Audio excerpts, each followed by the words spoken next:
at Rusty Bethel Drive. I'm Paiswell Forbes. This is ZNS.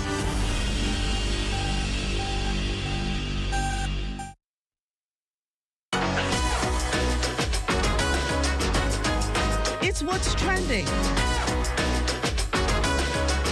with Jiminita Swain and the Bahama Beauty at the Broadcasting Corporation of the Bahamas from Studio A. It all starts right now.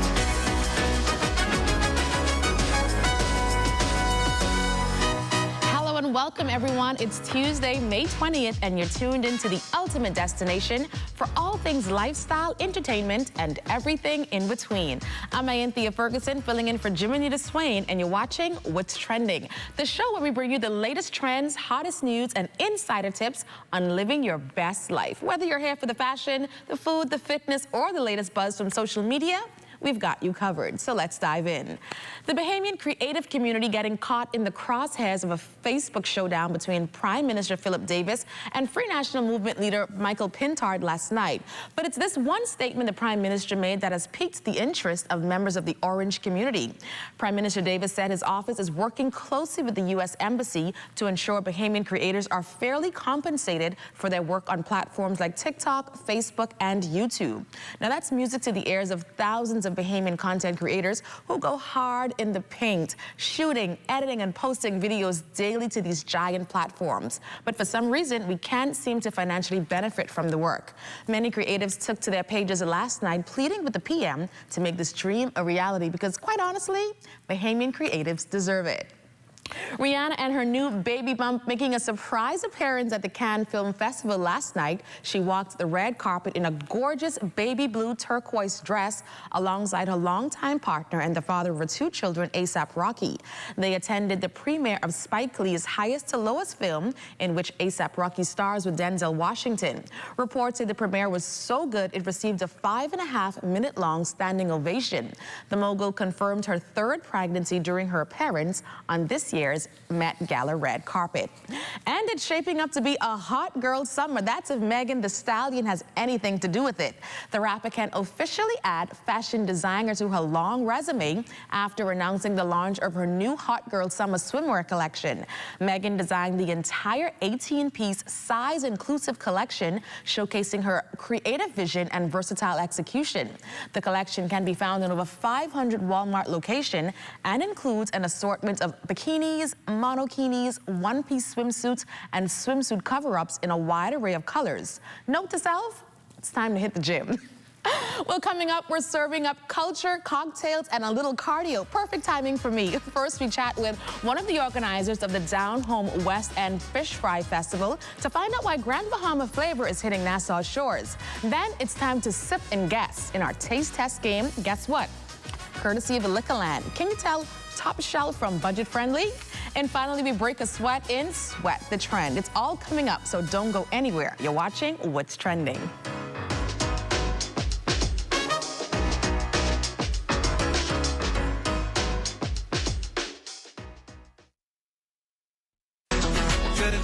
Good to grow, keeping you in the know, keeping you in the know. God, that's good enough to eat, that is good to grow. It's good enough to eat, that is good to grow. Imagine biting into a Bahamian-grown sweet potato, so rich in flavor and nutrition that it rivals imports, and knowing it came straight from your local farmer. That's the future the Caribbean Agricultural Research and Development Institute is working towards with its newest project at the Gladstone Road Agricultural Center. Sweet potatoes are one of the most popular roots and tubers here in the Bahamas. And because of that, one of the complaints that we do get is that farmers sometimes don't have access to new planting material. So one of the things that we did is that we first started about 3 years ago with just 2 varieties.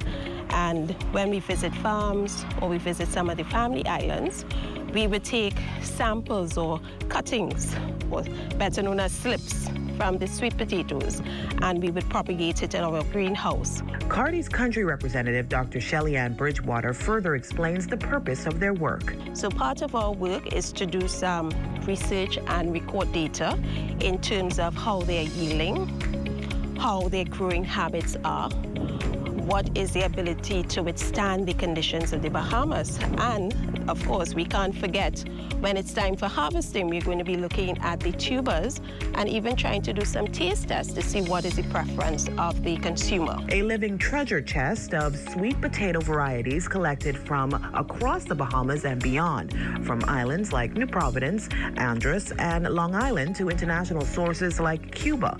These varieties are now being nurtured to multiply and eventually supply local farmers with high-quality planting slips. So right now on this field, we actually have about 14 varieties. Some of them are from local origin, and some of them came out of Cuba from the organization INIFIT. So one of the benefits of this is germplasm conservation, and it's actually a very important aspect of agriculture, because many times we lose a lot of our planting material, either it be due to farming practices, or sometimes it's just as a result of the weather conditions. A lot is lost during the hurricane. So one of the things is this field is actually to provide farmers with alternative planting material and new planting material that they have not used. And if you're interested in grabbing any of the slips Cardi has available, contact them at 603-2320. That's 603-2320. Keeping you in the know with Good to Grow, I'm Leah Cooper.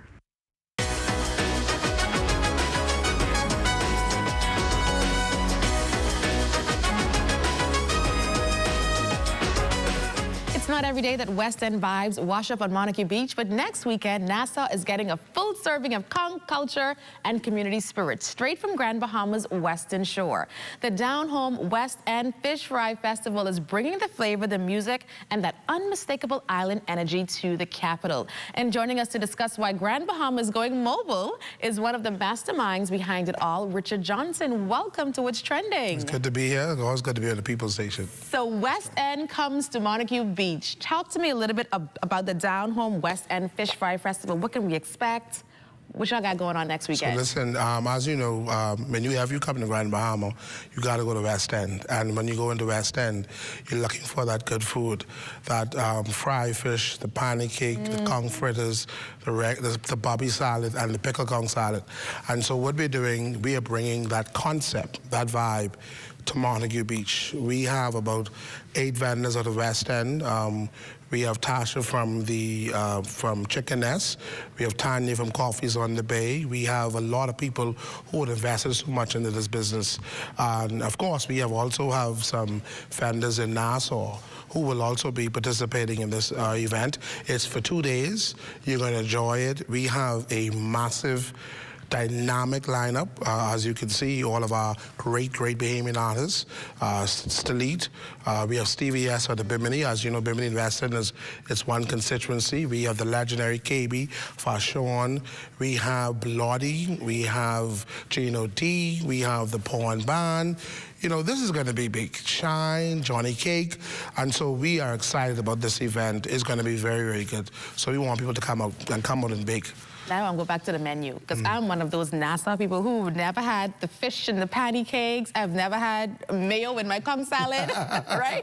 So talk to me about why was it important for West Enders to bring their culture here to the capital? So I would have did this about 3 years ago, just on a small scale, actually as a fundraising event. And when I saw that became so successful, I then say, this is a gold mine. And so since that, we've had major events, mini events, and it just blossomed. We have people in Nassau trying to do fish and pancake, and I laugh, really, because I laugh because you know you'll never get it right, because we just do it all the time. We do it the best, and so you're gonna experience fish and pancake like never before. You know, with the guava and the banana mix in that pancake, seasoned fish, cracked lobster, pickled conch salad, bobby salad. We have a vendor out of Mangrove Key, Chef Mario. He's one of the best in Mangrove Key. So we have added in more people in this time. We have more vendors this time. It's not like last year, where we've had those minor issues, what turned to be major issues, but we've addressed those issues. And so this year you're going to enjoy it. So you're looking to make this a staple here in Nassau? Is Absolutely. So we also want to be giving back as well. We have some, you know, this is not about making dollars just for us. And so it's a free event. We want you to come out, but we will be asking the people just to donate $5, $10 towards the school, because this year we want to put on a major back to school for the West Enders. So give us the dates, the times. What should our viewers know about this event? So it's going to be at Montague. Saturday will start at 1 p.m. until Sunday will start at 2 p.m. Of course, you know, people go to church on Sunday, so we have to respect that. We expect it to go throughout the day. Through Saturday in particular, we will have games and little treats, giveaways, and then we'll move into the showtime on Saturday, and then Sunday again. We might have a gospel concert going on Sunday, and then we'll just move into showtime. You can contact me at 456-2006 for your VIP And quick table. question, is it gully wash or sky juice? You will be getting the both, however you want to call it. All right. But conky conch fritters, the best fried fish. All right, and not And I pancake. want to and the pickled conch salad. And I also want to congratulate some of the Nassau vendors who will be on board. The Gizzard Lady, the Ballhead Sisters. We have the Corn Lady. We have the Delicious Batter, Tucker. We have Moe's Kitchen. This is going to be an amazing time. It looks like that's where I'll be this weekend then. Next weekend. Next weekend, sorry, yes. Next weekend. May 31st and June the 1st. Whether you're craving a taste of West End, a dance to some rake and scrape, or just looking to vibe with good people, Montague Beach is the place to be May 31st and June 1st. Thank you so much, Richard, for giving us a sneak peek of what we'll see next weekend. Thanks for having me. All right, thank you. All right, you guys, it's time to raise your glasses and your guesses. Top shelf or budget bottle? Can you really tell a difference? Don't go anywhere. Your next clue is coming right up. Thank you.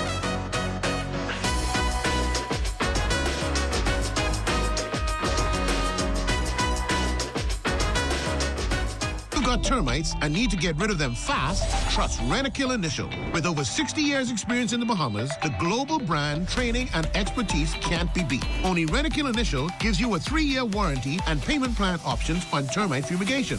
No one can match the range of treatments we offer, such as fumigation, pre-construction treatments, termite monitoring, and more. No matter where you are in the Bahamas, we will come to you. When it comes to complete termite eradication, there's only one name, Rent-A-Kill Initial.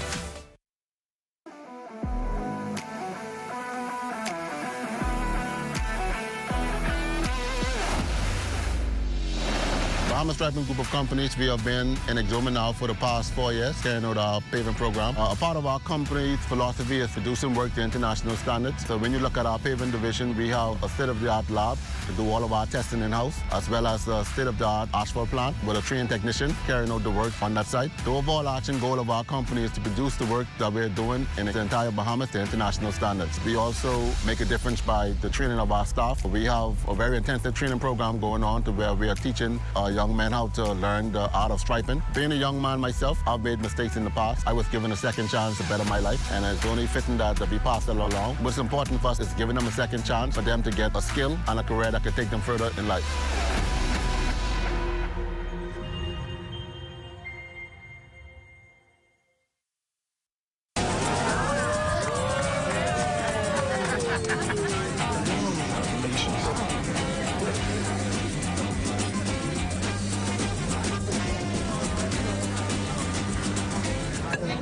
Diet-friendly special.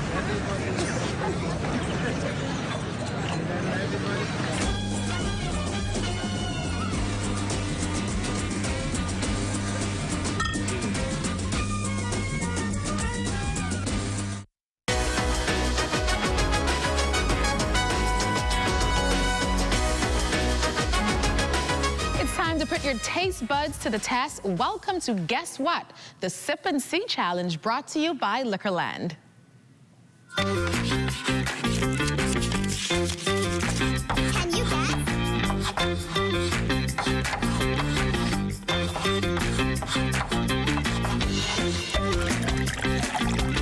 Now, this isn't your average drinking game. Today, our contestant will be served 4 mystery drinks. 2 are high-end and 2 on the more affordable side. Their job? Guess which is which. Fancy or frugal? Can you tell the difference? Joining me in studio will be Kenrick Thompson from Liquorland. Welcome back to the show. Thank you for having me. Thanks for being here. Now let's meet our brave taste tester, Delilah. Welcome. Are you ready for today's game? All right, so we got 4 shot glasses in front of you, right? So 2 of them are high-end, 2 on the more budget-friendly side. So we want you to take a sip of each and tell us what you think is the high-end ones and which are the low-end ones. Ready? All right, so I will let Kenrick guide you through the shot glasses. Okay, start over. What are your thoughts on that one? And you drank the whole thing. This one tastes more like either this. High-end or low-end? Low-end. Low-end? Okay, why do you say that? It just tastes more, it tastes similar to something that I've had before. Okay, all right. On to the next. Can you hold it all? Let's see if she can literally hold her liquor. Let's go. And no breaks in between. I feel so bad for you. High-end. High-end, okay. 2 more to go. You're halfway there, but you're doing a good job. Let's go to the 3rd one now. Pick it up. Tell us what you smell, what you taste. Oh, you want to go straight to the last?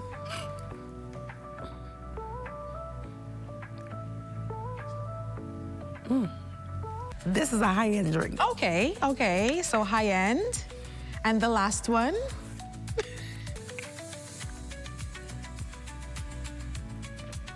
High-end, low-end. This is a low-end, but it tastes better than all of them. Oh, low-end, but tastes better than all of them. Yeah, it does. So, it's much more, it's more, you can actually stomach this one better. Okay. It's actually much smoother. It's good for short and low, for sure. Okay, all right, so Kenrick, tell us, what did she get right, what did she get wrong? Okay, let's switch those. Uh-huh. Switch those. So which were the high ends and which were the low ends? This is actually a $200 bottle. Oh, and did she get that one right? She said it was low. Oh, wow. Uh-huh, what about this one? This one is the one that she said was sweet. Give us the name. This one is Florida. This is an 18-year-old age rum. This one's actually pretty good. She got it right when she said sweet. It has caramel notes inside of it, so that's why she said that it was sweet, but it's high-end. But high-end, uh-huh. And this is the one that she said was actually extremely smooth, even though she knew that it was low-end. But she said this one is more, she can stomach it more than the rest. And then this one, she said that it was high-end, but it's low-end. Low-end. This is a $13 bottle, by the way. She said was high-end. So what does that say about our taste tester today? I did a horrible job. You are a brave soldier. But I did a horrible job, but yes. It's okay. Well, thank you so much, Delilah, for sipping your way through our game. So, Kenrick, tell us a little bit about the drinks we have here, right? We know, like, as we've seen with Delilah just now, do you get that in your store? Is it your experience that people come into the store and they think that something's low-end, but it's actually high-end and vice versa? All the time. And that's why we have knowledgeable sales associates to help all of our customers through their shopping. This is a Ron Abuelo. It's an Aneo. It's actually low-end, $13. But it does have the Aneo flavor, bold flavor that we know and love from Aneo. This is actually a rum, $13.20 in store. Then we have the Chula Mardu Irish whiskey. This is a low end as well, but like she said, it's very smooth, it's very good. It's very good for mixing drinks, or if you want to drink it on its own, it's very smooth. It is actually triple distilled, made from 3 different types of Irish whiskey. And then we have a Florida 18-year rum, high-end. This one is actually one of our best-selling rums in store to date. The Macallan Terra. This one is from the Quest line, the Quest collection. This one is actually pretty good. A lot of people love this. A lot of people come to our store daily just for this. And so do you have any specials going on right now in Liquorland? We actually do. We have a buy 2, get 1 free for the whole month of May. You guys should come on down. We got you straight. All right, so tell them where you're located again and how they can find you. Located Madera and Parton Street, directly across from Modernistic in the Palmdale area, Liquorland. Store hours are Monday through Saturday, 10 a.m. to 6 p.m. And do y'all play games like this in store? We actually do. Really? Interesting. All right. right. Well, thanks so much to Liquorland for keeping our glasses full no matter the budget, and our wonderful participant who I hope is getting a chaser on the other side of that door. All right, time to lace up, level up, and sweat it out the trendy way. Stay tuned. We'll be right back after this. If you would like to be a part of What's Trending, DM us on Instagram at What's Trending on ZNS.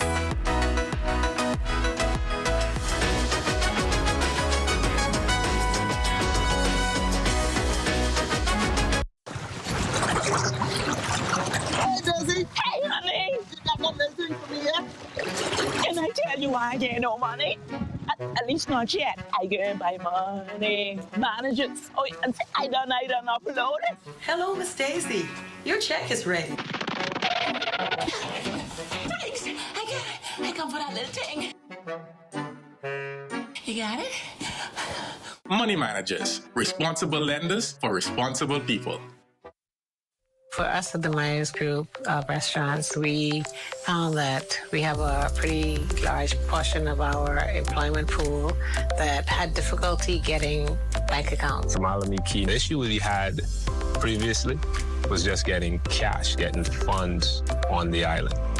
And with only one working ATM, the idea of the sand dollar just in being digital, and everybody has a smartphone nowadays, it actually worked into our favor. The sand dollar was like a godsend because it allowed us to add it to our payroll system, which means we're able to send their money to the sand dollar wallet. It's still a bank transfer because you get an account number. So from the employer side of things, all I have to do is send your funds just as usual. It opens up our pool for us to be able to hire some of the people that we couldn't hire before because they were unable to open bank accounts. This has been a really good solution.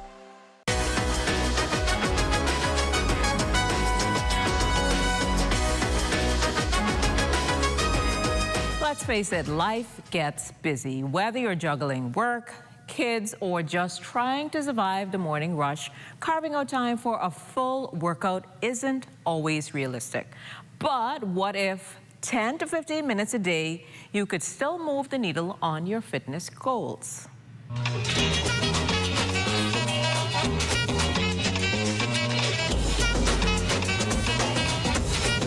talking quick, effective, no excuses workouts with our fitness guy, Theodore Pyfrom, that he says will actually fit into your workout. I'm ready to find out how to make every minute count. So Theo, tell us, welcome back to What's Trending again, but tell us, how can a 10 to 15 minute workout really make a difference in someone's fitness journey, or is it a myth? Listen, as you heard, no excuses, and time is of the essence, meaning if you have 5 minutes, make it work. 1 minute, make it work. Whatever you can do matters. Okay, so what are some of the key exercises people can focus on when they're short on time, but they want that full body fitness goals? I would definitely recommend high cardio bursts that we're gonna do in a few, and compound exercises. Okay, so where we can start today with our no excuses 15 minutes. No excuses. The first thing you want to do is get the arms up, reach for the toes. Okay. That's a total body warm-up. Oh, I should start off. Let's go. We're on it. Opposites connect. Oh, yeah, because I was like... And guess what? It gets your brain going, too, because now you have to focus a little more. If you're smarty. And next up, we'll go into high knees. Oh, so you're just switching it up. No, there's really no excuses. Listen, Keep if going. you have knee problems, you can march. Oh, so but if you really want to go, you can run, whatever suits. Run in place. Okay. Run in place. Now, quick feet. So how important is intensity in short workouts, and how can you safely increase these workouts? I have one word, inferno. Inferno, that sounds like sweating. That's a term I use in my high intensity classes to let the clients know that there are no breaks. So what equipment-free moves would you recommend for someone working out at home or on their lunch break? Without equipment. See, that's the thing. You don't even need equipment. You could do a squat, to a jab. You're throwing in some Taboo in there. Taboo. Let's go. Ready? Sit, jab. Remember to pivot right there. I noticed one thing you ain't talk about do. What's that? The breathing. Breathing. Because other than that, you can be out of breath. Yes, it's necessary. Each time you're going for the power punch, you exhale or exert energy. When you're resting or regrouping, you inhale. 3, 2, and burn. All right. Let's start with dumbbells in hand. Okay. We're gonna stack them right on the shoulders. Take nice shoulder weight feet. You're taking the dumbbells down with you into a squat. Stand tall, squeeze the legs, and press. Oh. Ah, combo. There's so many ways you can hold it at the top, bring one down, push up, switch sides, press up, then bring both down into your squat. You can play with it. It's fun. Okay. So where are we gonna go to next? Reverse lunges for the girls and guys that want to build good, firm, stable legs. Okay. We'll start upright, dumbbells hanging to the side. Take one step back long enough to allow your back leg to bend. And now press up using front leg, squeeze that front leg, reset, alternate sides. That's the first step. Now we're gonna make it a compound movement. Lunge down. Lunging down. Bend arms to a hammer curl. Relax, press up, and alternate. All right there, curl, drop, and yes. So if someone only had time for one move, just one. Wow. What's your go-to can-feel total body exercise? I know they know. I know they know. I know they know, but I can see what you say. I really hope you don't say it. I ain't saying it. Let me burpee. It's a burpee. Yeah, I figured you would say that. Notice I didn't say it. I know, but you knew it. Yeah. The first way would be to stand wide, hands down, reach the floor. Now step out into a plank. Step right back in. Feet planted, and then stand up. That's low impact. Okay. But the movement itself works every single muscle in your body. That makes sense. Should we level up?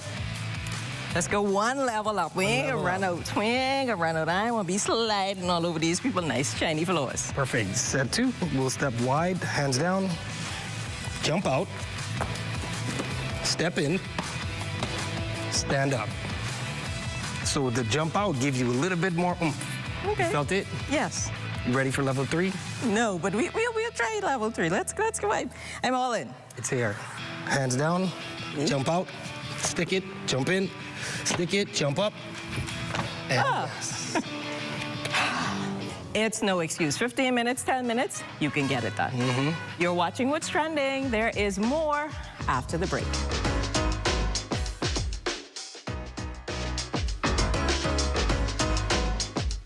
Tired of looking at the same old kitchen? Step 1. Our talented recommended designer Mark crafts a custom design just for you.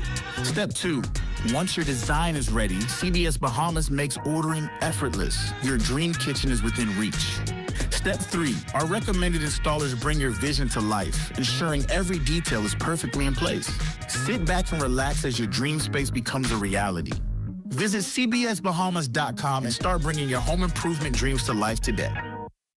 We're here at the Nassau Village Community Center project, where over the past 17 months, we've hired over 20 Bahamian subcontractors to bring this beautiful project to fruition. I've been living in Nassau Village for more than 19 years, and to see a project like this bring great joy and pride to me. This state-of-the-art multi-purpose community center will serve as a crime-fighting initiative in the community, also help with the education of our kids in this community, and a hurricane shelter. Yeah, and it also shows what we as Bahamians can achieve when we work hand in hand with each other. We have the technical know-how, and we can pretty much deliver on any project here in the Bahamas or in the world. Bahamas Stripe and the Bahamian Company, they prove that they believe in Bahamians. Based on the outcome of this project, I don't think they're disappointed in giving a small person an opportunity to do a job such as this. The more opportunity they get, the more opportunity we will get. If you look around and see the work done so far, it just shows what we as Bahamians can do.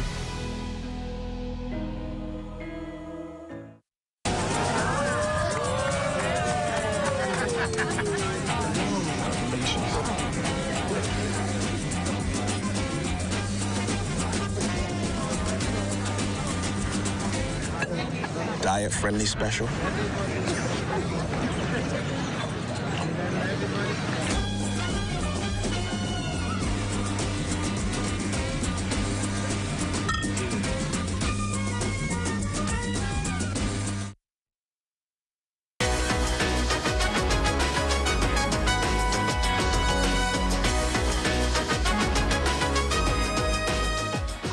today's show, one activist group prepares for Disability Empowerment Month, and we've got more steals and deals in the Deal Zone. And that's how we wrap up another trending day. Thanks for watching What's Trending. Remember, the conversation never stops. Catch up with us on Instagram at What's Trending on ZNS. Share your thoughts and let us know who you think should be trending next. We'll be back tomorrow at 6 p.m. with more headlines, highlights, and heat. Until then, stay curious and most of all, stay connected.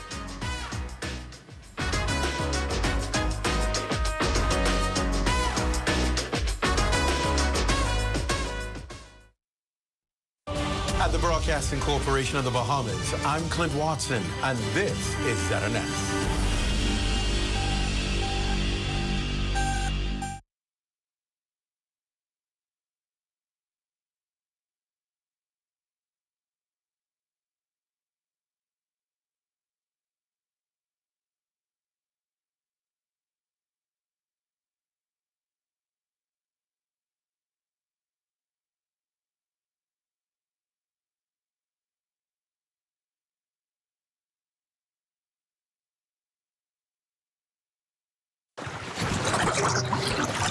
Hey, Dizzy. Hey, honey. You got no listening for me yet?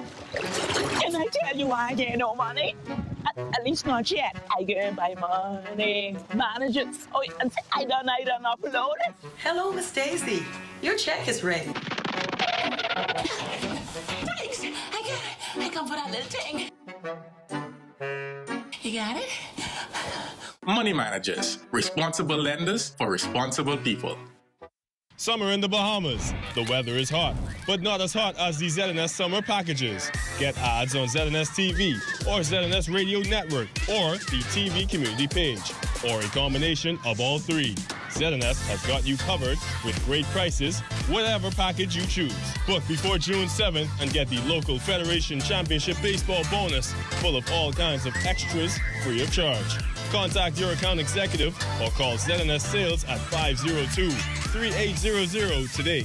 Hot summer package rates valid until July 31st.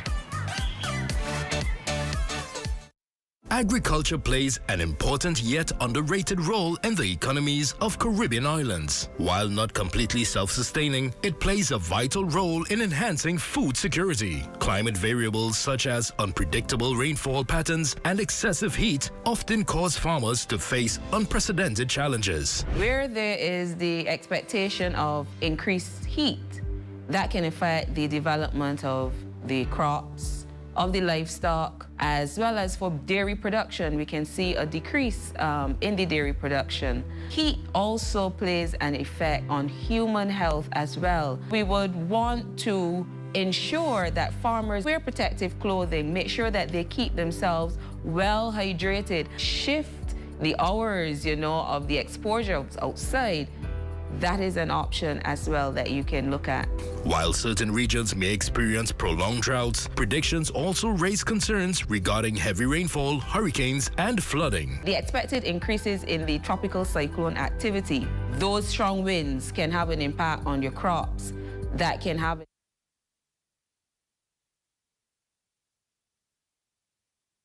This is the Bahamas Tonight, the Northern Edition. Here's a look at tonight's top stories. Prime Minister hints at major announcement for Grand Bahama. Residents voice their hopes. Plus, government signs 5 international treaties to boost the orange economy.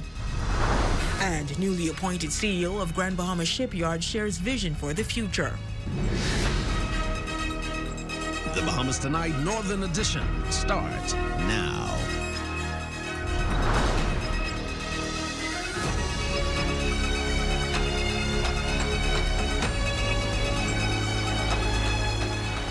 Good evening and welcome to the Bahamas Tonight, the Northern Edition. I'm Raven Davis. Thank you so much for tuning in.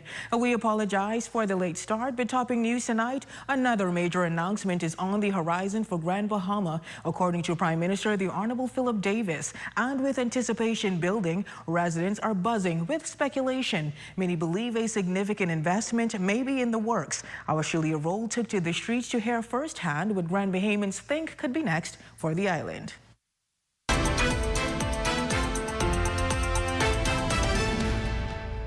Bahama is in the spotlight yet again, just nearly 1 week after the heads of agreement signing for the Grand Lucayan Resort. This time, the Prime Minister says that he will be back on island in just a few weeks for another major announcement. As the head of agreements for the Grand Lucayan Resort made residents hopeful for the economic bounce back for the island, residents are now casting their votes on what they believe is next to boost Grand Bahama. Many residents have one more major investment in mind. I think the next announcement is going to be the airport. I believe it's something to do with the airport. Purchasing of the airport. That's basically the only thing that I see that is left, the airport.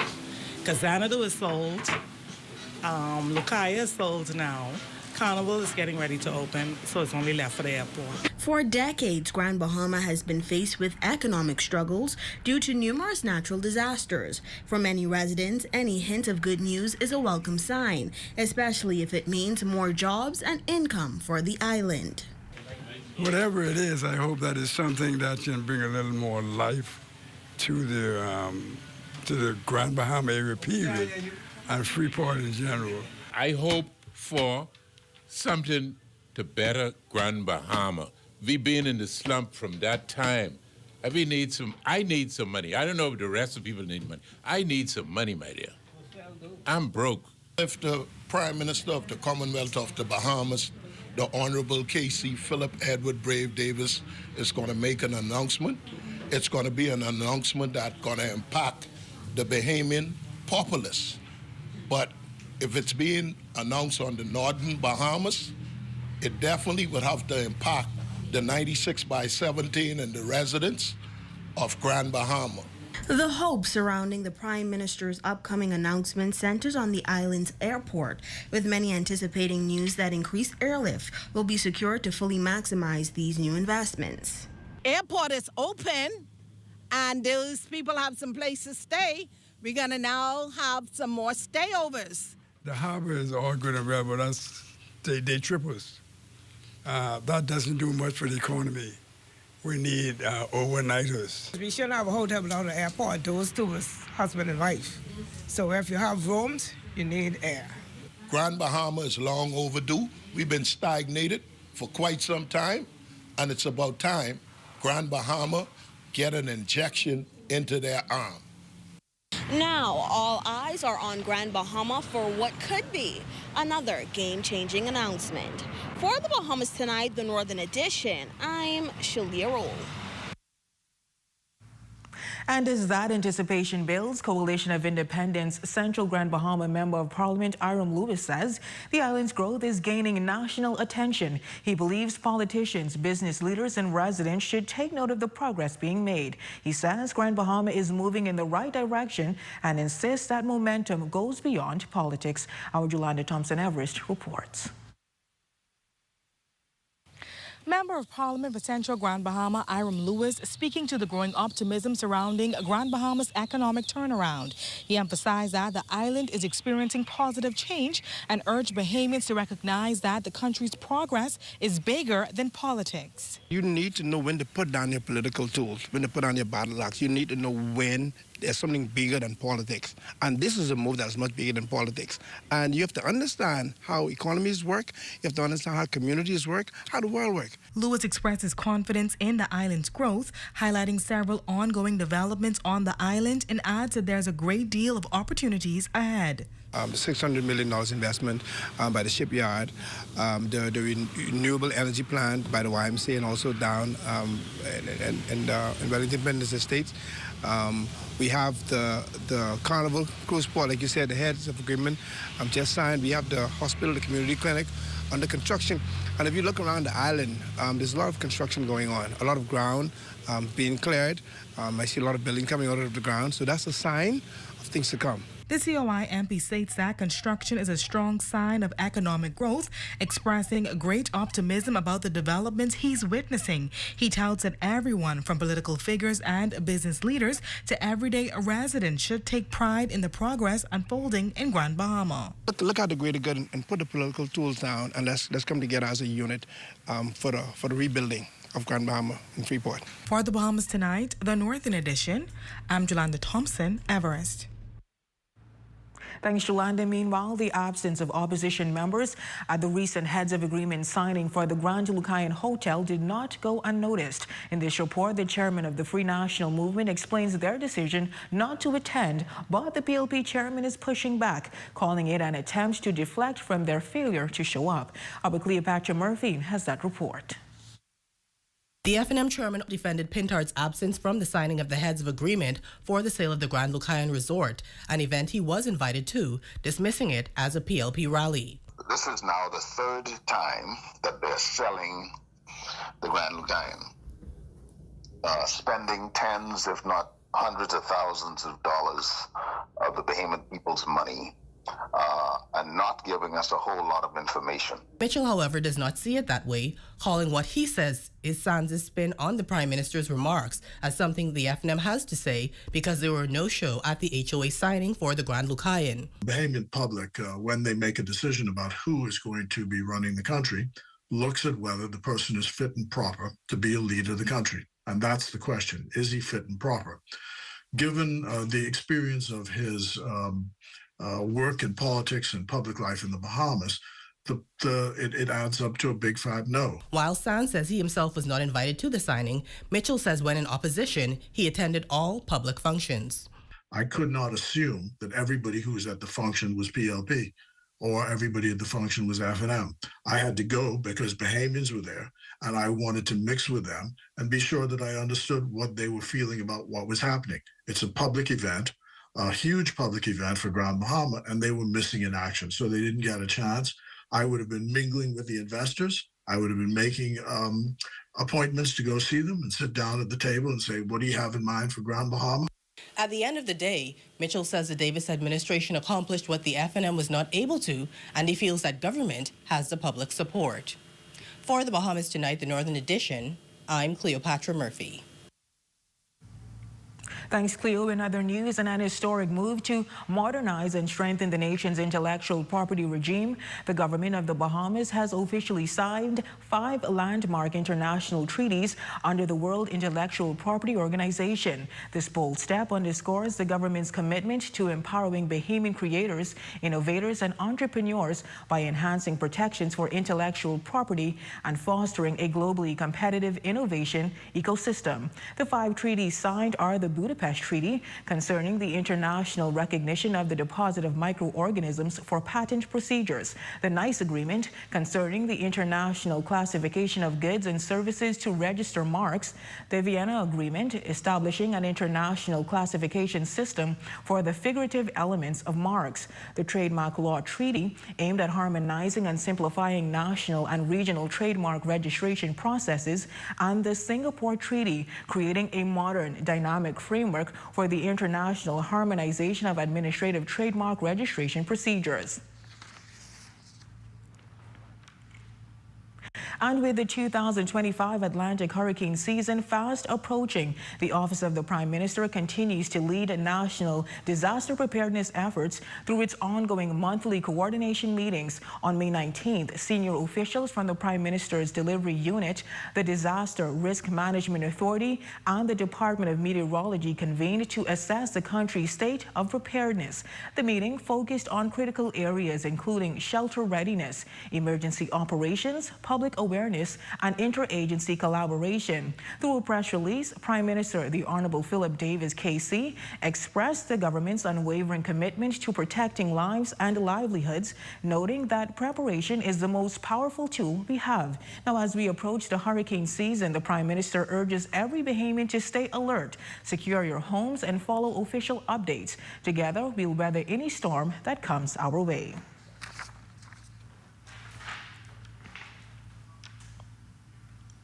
In news from the crime beat, a man recently listed as wanted by police has been captured. Just this past Friday, officers from the Southwestern Police Station on Grand Bahama issued a bulletin for 20-year-old Sachet Lidanian Grant in connection with shoplifting and stealing. Tonight, police confirmed that Grant is now in custody. For the details surrounding his arrest have not yet been released.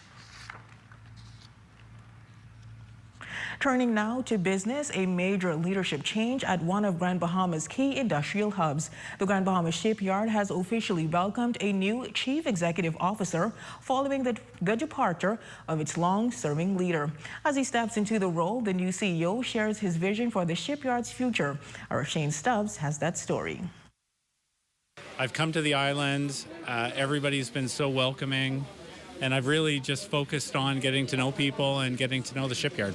Newly appointed CEO at the Grand Bahama Shipyard, Christopher Earl, expressing his excitement since taking up the new mantle. The retired Rear Admiral says he has been busy getting acclimated with the workers and stakeholders of the company. With long-term goals still being penciled in, Earl says his eyes are fixed on the immediate plans for the company, which includes the $600 million expansion project, along with Royal Caribbean Group and Carnival Corporation, a project the shipyard credits retired CEO David Scantleberry for seeing through. I mean, there's a path that's been laid out for the shipyard. There's 2 new docks that are being acquired. The first one gets delivered later this year. You know, so obviously one of my first priorities is to get that first dock operational, so that we can put a ship in it in early 2026. First impressions are lasting, and after communicating with the team members while showing an invested interest on who they are as individuals, Earl forecasts smooth sailing on their voyage ahead. There's a lot of knowledge and skill within the team.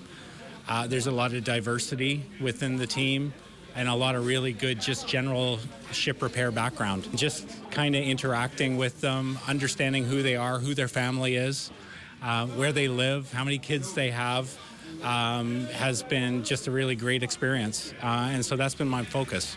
And one of his recent tasks was seeing the GB Shipyard's apprenticeship program head to Liverpool, England, which he says will continue to be a valued asset for the organization. You know, I've had the opportunity to work in shipyards all over the world, and the apprenticeship program really represents the future. It's an investment in people that will then pay back in terms of skill and effort over 20, 30, 40 years. And I look forward to working with them as they complete their apprenticeship over the next couple of years. Now, in the coming weeks, Earl is expected to formally take the reins, and that's where the next chapter of the Grand Bahama Shipyard will begin to be written. For the Bahamas Tonight, the Northern Edition, I'm Shane Stubbs. And still to come. Government officials, family, and friends bid final farewell to the late Mario Donado. We'll have that story, sports, and more when we return.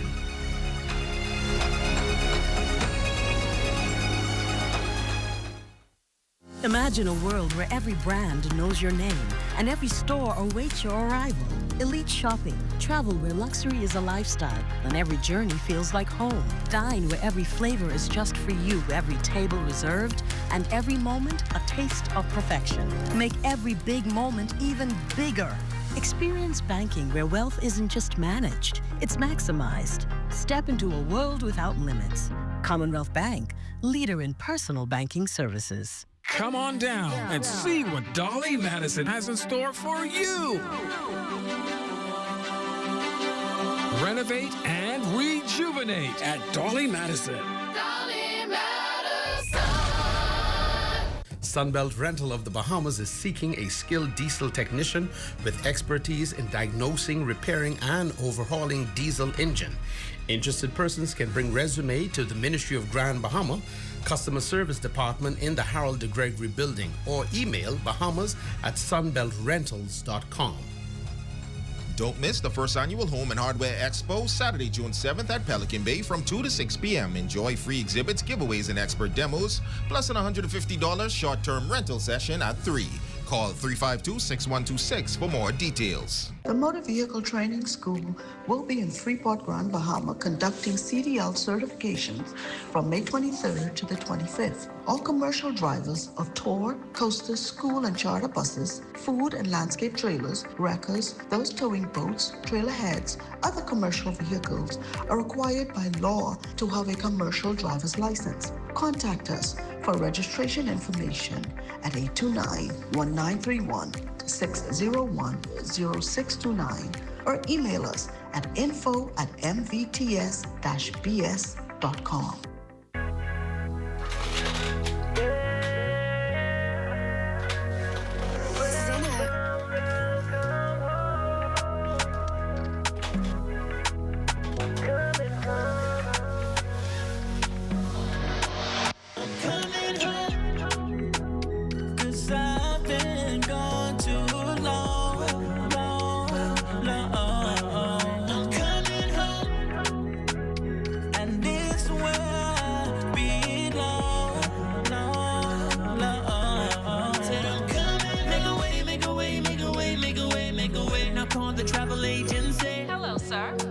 trip ticket for you? No, this time I'm on a one-way.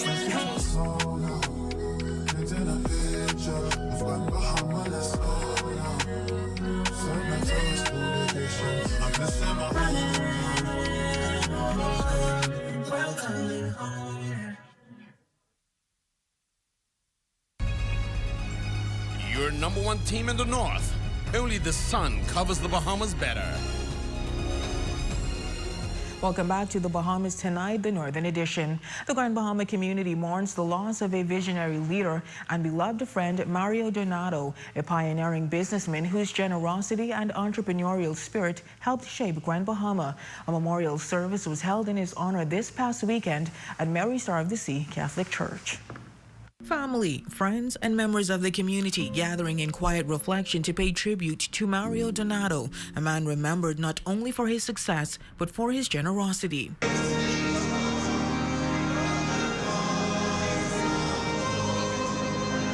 The heartfelt memorial service was held at Mary Star of the Sea Catholic Church this past Saturday, where attendees celebrated a life marked by vision and compassion. Donado arrived in the Bahamas in the 1960s with little more than determination. From humble beginnings as a waiter, he rose to become a visionary business leader who helped shape the island's economic landscape. On hand, paying special tribute, Prime Minister the Honorable Philip Davis, recalling Donado's respect for all and his significant contributions to Grand Bahama's growth and development. Over the decades, he built an empire, restaurants that serve tourists and locals alike, properties that transform the economic landscape, and investments that help shape the modern identity of this island. He stayed through storms, both literal and economic. He stayed through the shifts in politics, in markets, and demographics. He stayed because this was his home. He wasn't born into Bahamian citizenship, but he earned it in the most profound way, by service, by sacrifice. While he was unable to attend in person, PLP Chairman the Honorable Fred Mitchell also paying tribute to Donado's memory through a heartfelt video presentation. This is a story, I think, which is exemplary. A man who lived a good life, who loved his family, who loved his country, and who was a piddling progressive. Father Reginald Demerit delivering the homily describing Donado as a faithful steward of the blessings he received. Mario had dedication. He had faith. Not only in himself, not only in the community. He came to realize that God gave him the grace so that he can serve others. Though his contributions included the famed Xanadu Beach Hotel, Pier 1 Restaurant, and other landmark ventures, many remember him most as a loyal friend and a generous pillar of the community. Mario could be very tough, but he could be very easygoing. And I appreciated him for that. I pray that God's heavenly angels escort him into paradise. And I believe he's now in paradise because he labored.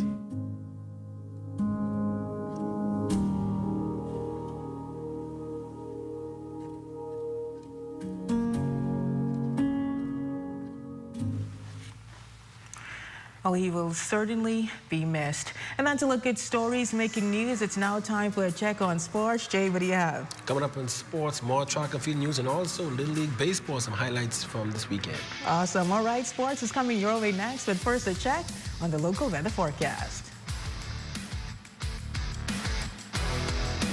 Tonight's weather forecast is brought to you by Royal Star Assurance. 'Cause it's so beautiful.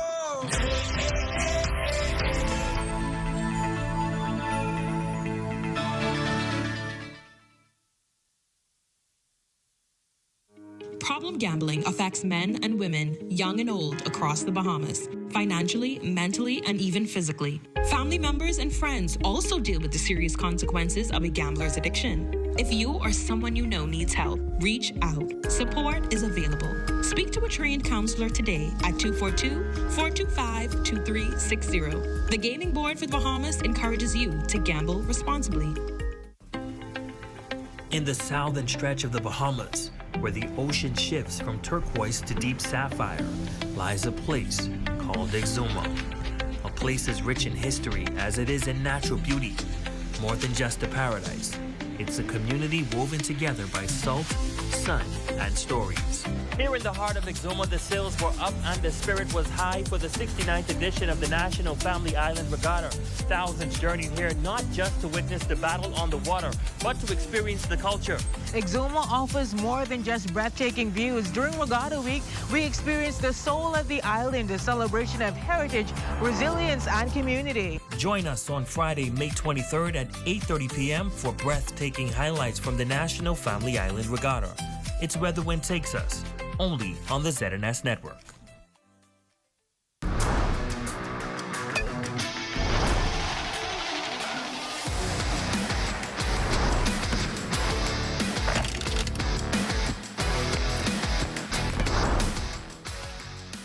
Good evening, ladies and gents. I'm Jay Philippe, and welcome to Sports Top and Sports. Danica Thompson recently returned home to Grand Bahama after competing in the Roger Boys Classic in Barbados. Thompson finished the competition with an impressive second-place finish in the wellness category.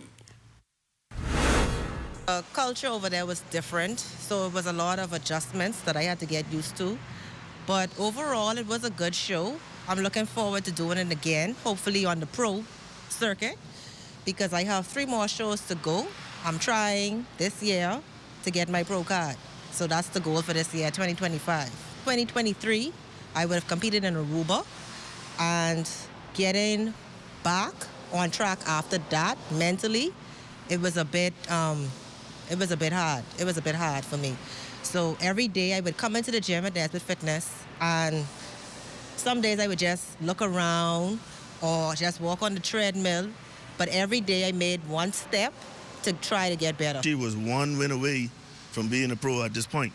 So we know that we're really close. She has the package. She had the biggest quads on the stage. She had back, her shoulder caps, her abs, everything was right. She just needed to be a little bit more toned, which is a small problem for us to fix. So I'm confident that within these couple of shows coming up, we'll be bringing home a pro.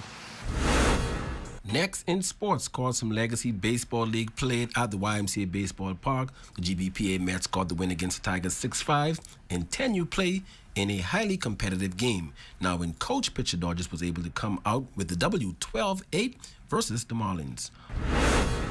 Also scored in Week 6 of the Shockwave Elite 5-on-5 Flag Football League. The Grizzlies defeated the Green Machine 34-18 in Game 1. The Warhawks handed the Rebels their first loss of the season 18-31, and the Buccaneers was victorious against the Thunder 30-21 to improve to 4-2 on the season. And finally in sports, in her title defense of the 200-meter dash, Cassie Thompson yet again took home the top prize. In the 200-meter final, she ran 23.24 seconds to win the Atlantic Sun Conference title for Jacksonville University. And that's your quick check on sports. Your Facebook friend of the day is next. I'm Jay Philippe. As always, be blessed.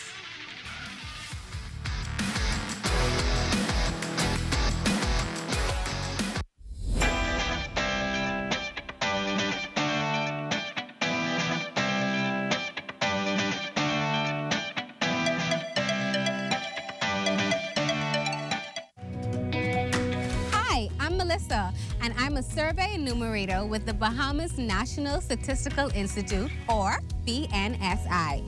For the next few months, we will be conducting the Household Expenditure Survey on various islands. You might be wondering, why is this survey important? Well, it helps us to determine the poverty line and assess how to ensure everyone has access to the basic services they need. This information is used by the government, businesses, researchers, and students to make informed decisions and plan for the future. We know that your time is valuable, which is why we've made the survey as simple and easy as possible. And don't worry, all your information you provide is confidential. Your participation will help us gather accurate information that will benefit everyone in the Bahamas. Thank you for your cooperation and being a part of shaping the future of the Bahamas.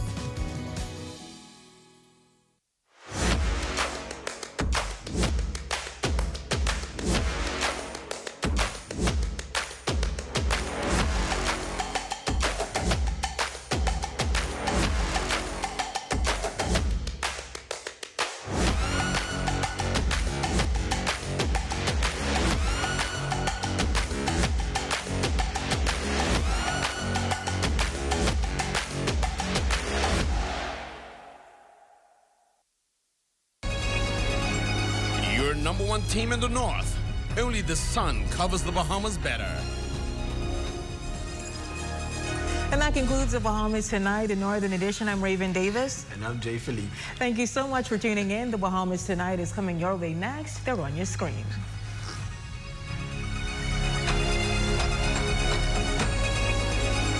ZNS News is brought to you by the new BTC. Fiber is here. Faster, stronger, more reliable. Together, we are unstoppable. Switch today. Coming up in the Bahamas tonight, China and the Bahamas reach an agreement to grant the country a loan for a new specialty hospital.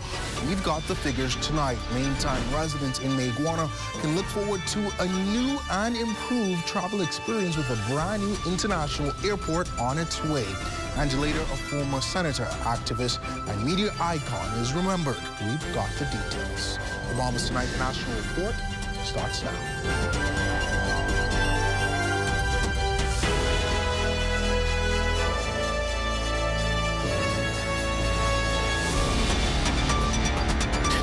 Good evening and welcome to the broadcast. I'm Devontae Hanna filling in for Mukesh Lapinder. Well, the relationship between China and the Bahamas is getting stronger. This according to the Chinese ambassador to the Bahamas, Her Excellency Yan Jiarong. Today, Her Excellency unveiled new trade figures and an update on a special gift to the Bahamas. Tonight, Corvo Pyfrom joins me live in studio with the full details. Corvo, what can you tell us? Good evening, Devontae. China and the Bahamas began diplomatic relations back on May 23rd, 1997. The relationship has strengthened since forming nearly 30 years ago. Travel between the two countries has grown significantly, and trade continues to expand. Last year, Bahamians imported $1.27 billion worth of goods from China. That's a year-on-year increase of 158%. As the two countries mark this major milestone, Chinese Ambassador Jiarong holding a press conference at the Chinese Embassy today, where she highlighted key aspects of trade between China and the Bahamas. She noted that China offers quality products at affordable prices, helping the increase of Chinese goods coming into the country, everything from household goods to electric vehicles. Additionally, this month, the fourth ministerial meeting of the China-CELAC Forum was held in Beijing, with Ministers Michael Darville and Alfred Sayers leading the Bahamian delegation there. It was revealed that the trade volume between China and Latin American countries reached a historic $518.4 billion. And personally, I'm not surprised by this increase because, you know, China has become, as I said, the largest trading partner for over 140 countries in the world. And the total goods trade has ranked first in the world for the past 7 consecutive years. So China has been ranked the first in terms of goods trade in the world for consecutive 7 years. And Chinese products are of high quality and low price and welcomed by people in various countries. And China ranks first in the world in terms of output for more than 40% of the world's 500 major industrial products. The ambassador highlighting how China has also given back to its trading partners. In the Bahamas, the National Stadium was a gift to the country from China. Renovations are currently underway as a joint country project. And at the end of it, Ambassador Yan said there will be an announcement of another substantial gift to this country. She also gave an update on plans for the building of a new hospital right here in New Providence. The Chinese government is now in the final stage of internal approval for the preferential loans to help Bahamas to build a new hospital in Nassau. So we will provide, definitely, we will provide this preferential or concessional loans to build this hospital. And, I think the final amount will be released once we, have gone through the internal approval stage and sign, in the end, this, I think it's a government framework agreement between our two governments. So get those dancing shoes ready, Devontae. The ambassador calls this 28th anniversary of formalizing diplomatic relations between China and the Bahamas cause for a great celebration. Devontae? All right, thanks so much there, Kova. Well, still in international arena, the World Health Organization has formally adopted the world's first pandemic agreement in Geneva, Switzerland today. The landmark decision culminates more than 3 years of existing, or extensive, that is, negotiations launched by governments in response to the devastating impacts of the COVID-19 pandemic. Minister of Health and Wellness, the Honorable Dr. Michael Dovell, is leading the Bahamian delegation at the World Health Assembly. In an address, he details national initiatives to promote healthier lifestyles and ensure equal access to health care among residents. We are fighting back against the increased incidence of chronic non-communicable diseases with evidence-based programs. We presented to our Parliament our Public Health and Wellness Bill, which, when enacted, will provide the glue necessary to promote healthy lifestyles and prevent premature death. We are concerned about the increased incidence of suicide and violence among our young people and have implemented a national comprehensive patient-centered mental health program to address post-traumatic stress disorders, emotional trauma brought on by climate migration and other natural disasters. Well, Minister Dovell assured the Assembly the Bahamas continue to support the WHO in its reform agenda. As these are challenging times, the Bahamas stand firmly behind WHO. We believe reform is important and responsible financial stewardship is essential going forward. But we must never lose sight of the mission that unites us. WHO's commitment to the highest attainable standards for health for all is something worth seeking after, and it deserves our support. Together, we are stronger, and as we work together, we can create a more resilient WHO for the future. All right, in other news, the Davis administration is taking a proactive step to upend the World Intellectual Property Organization. According to the Attorney General's office, this bold step reflects the administration's commitment to empowering Bahamian creators, innovators, and entrepreneurs by modernizing the country's intellectual property landscape. We go now to our Altaviz Munnings, who is live in studio with the breakdown. Altaviz, the AG's office says that this move actually establishes the reopening of a new office. What can you tell me about that? Yes, Devontae, these treaties mark the revitalization of the Bahamas' Intellectual Property Office, called BAIPO. It's a service that's been dormant for more than 50 years. Here's a list of the 5 treaties signed. The Budapest Treaty, which represents the international recognition of the deposit of microorganisms for the purposes of patent procedure. This treaty is an international agreement that makes it easier to get patents for inventions involving microorganisms like bacteria, fungi, or viruses. The Nice Agreement represents the international classification of goods and services for the purposes of the registration of marks. More specifically, if someone is registering a trademark for a clothing brand, that would go into one class. If someone else is registering a trademark for restaurant services, that goes into a different class. The Vienna Agreement establishes an international classification of the figurative elements of marks. And that means this agreement helps trademark offices across countries speak the same language when it comes to classifying logos and images in trademarks, making it easier to protect and search for visual marks globally. The Trademark Law Treaty will be standardizing and streamlining national and regional trademark registration procedures. In short, the TLT helps ensure that national and regional trademark offices follow the same basic procedures, making it easier and faster for businesses to register and protect their trademarks across multiple countries. The Singapore Treaty creates a modern and dynamic international framework for the harmonization of administrative trademark registration procedures. Basically, this treaty makes it easier, faster, and more consistent for people and businesses to protect their brands internationally. Now, Devontae, the Davis administration's goal is to position the BAIPO office as the Caribbean's gold standard for intellectual property administration and to be fully aligned with the subsidiary legislation governing trademarks, patents, copyrights, and industrial designs as executed by the Attorney General. Back to you, Devontae. Thank you so much there, Alto. Well, more tonight from the Department of Labor's Legislation Forum. The minister responsible zoomed in on minimum wage and child labor laws, noting potential adjustment in the near future. Our Daniel Dean has details in this report. $260 a week. That's minimum wage. And for many, it's not enough to pay the bills.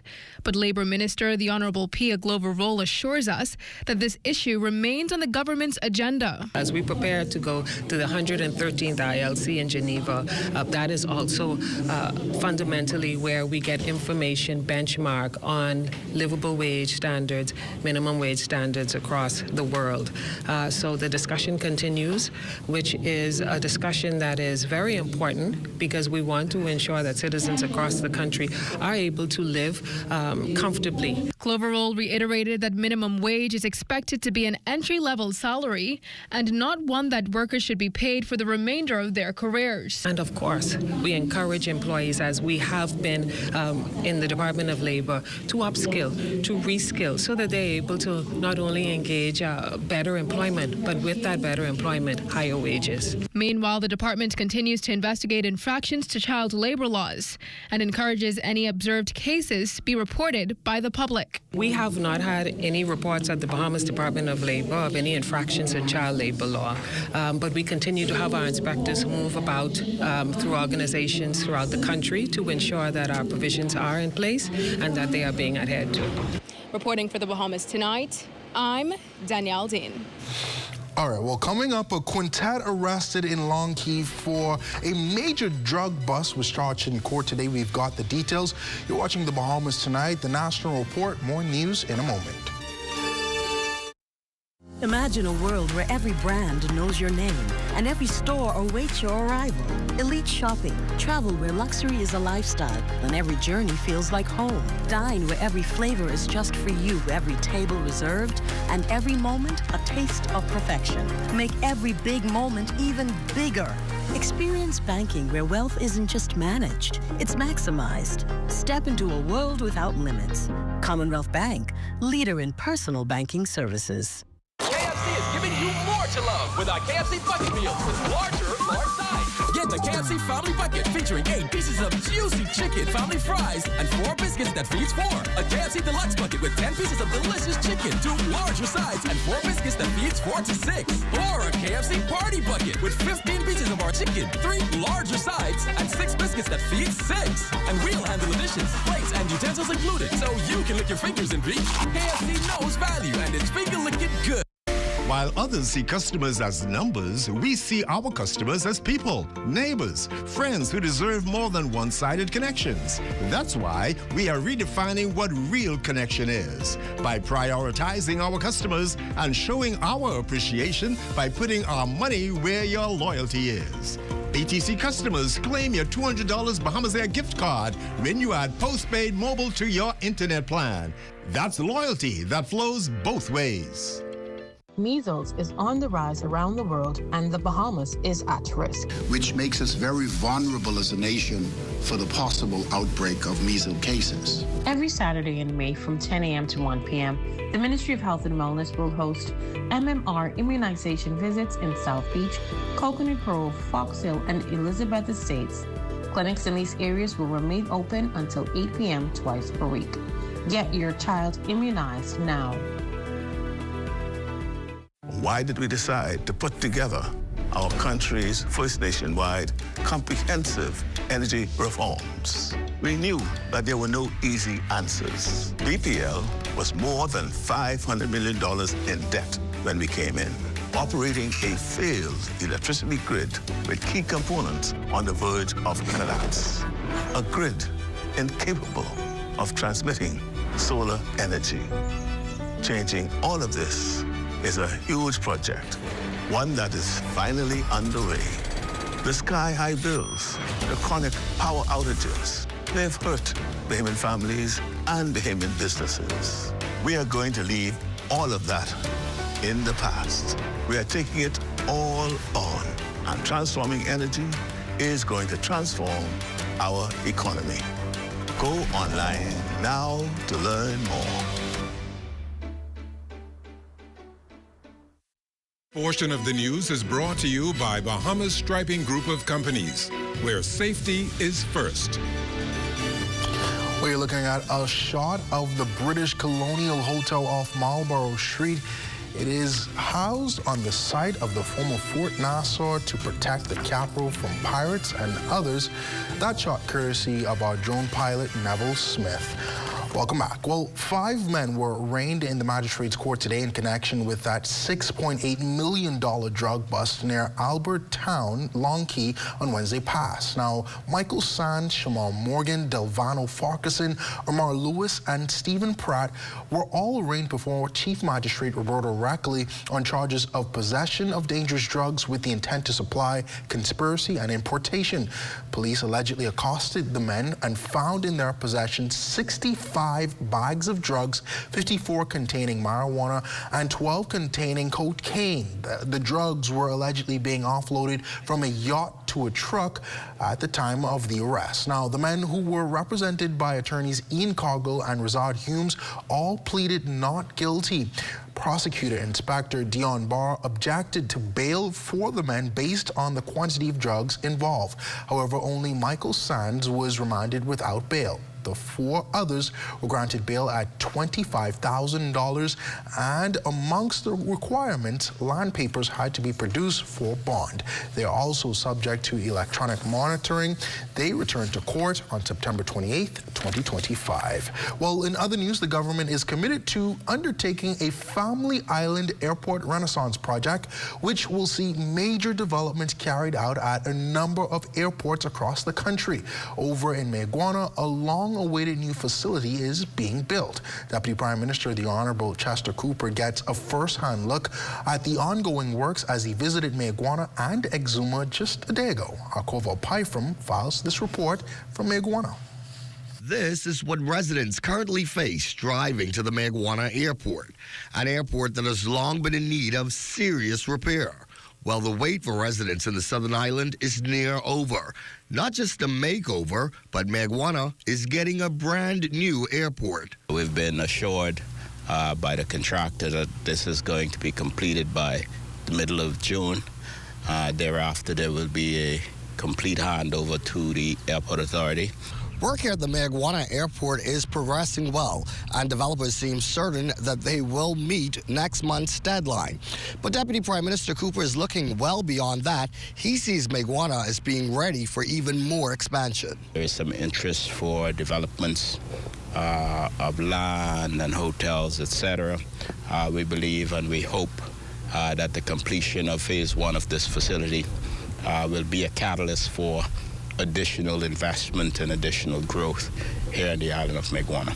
Mayaguana's $5 million multi-phased airport project, coupled with more than $40 million in works ongoing at Exuma's airport, are part of the Davis administration's Family Island Renaissance project. Touring Exuma on Monday, DPM Cooper said the work there, once delayed because of funding issues, is now set for completion by next summer. So the reality is that this is more than just an airport for Exuma. It's a part of the overall aviation network, really to drive the growth of aviation and progress throughout the islands of the Bahamas. For the Bahamas Tonight, I'm Corval Pyfram. Well, you're a quick traveler, aren't you, Corval? Well, well-wishers attended a memorial for noted talk show host, activist, and former Senator Rodney Munker. Stay with us for details on that and more after the break. This portion of the news is brought to you by Folk Call Smart Pass, the smart way to pay at the pump. The internet isn't just for surfing. There's a sea of shoppers buying online, and you can connect with them on Tingsy.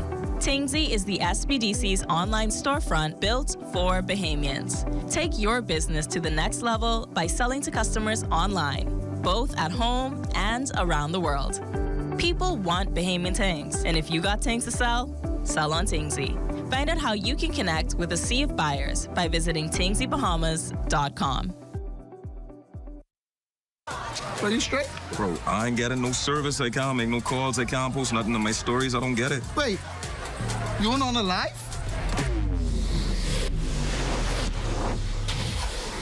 Shad, come, let's fix that. Come. This one needs saving. Pour them over, please. Say less. Sign up today. Enjoy 5 gigs on us with select prepaid plans when you port your number to Alive, or 3 months free Alive fiber services when you port your landline. The new stuffed crust cheddar flavor has a taste you'll enjoy. Outside and inside. With a delicious stuffed crust covered in irresistible cheddar flavor. Come and try the new stuffed crust cheddar flavor only at Little Caesars. Pizza, pizza. Get ready to learn all about digital payments and embrace the future of finance. Ditch the old and say hello to new, faster, and safer ways to pay. Join us next week. Check in with your personal bank, credit union, or digital wallet provider to learn everything you need to know about going digital. To learn more, visit us online at livedigitalbahamas.com and on social media. The future of pay is digital. See you next week.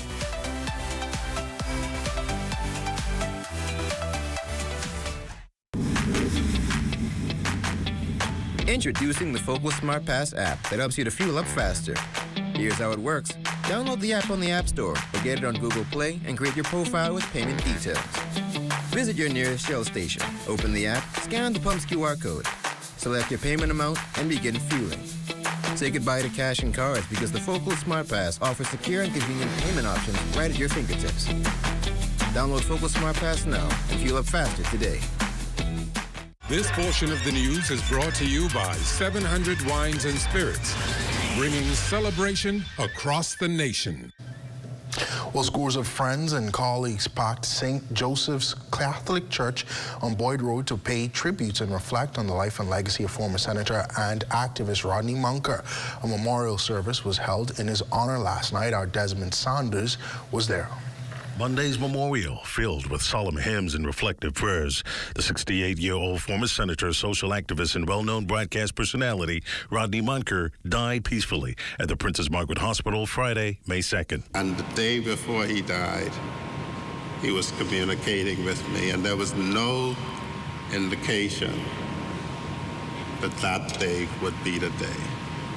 But I want us all to reflect seriously that we have to know why we are doing what we are doing, or else we are wasting our time. He was the only person who could go into a school and take the children out before lunch dark and carry them down Bay Street.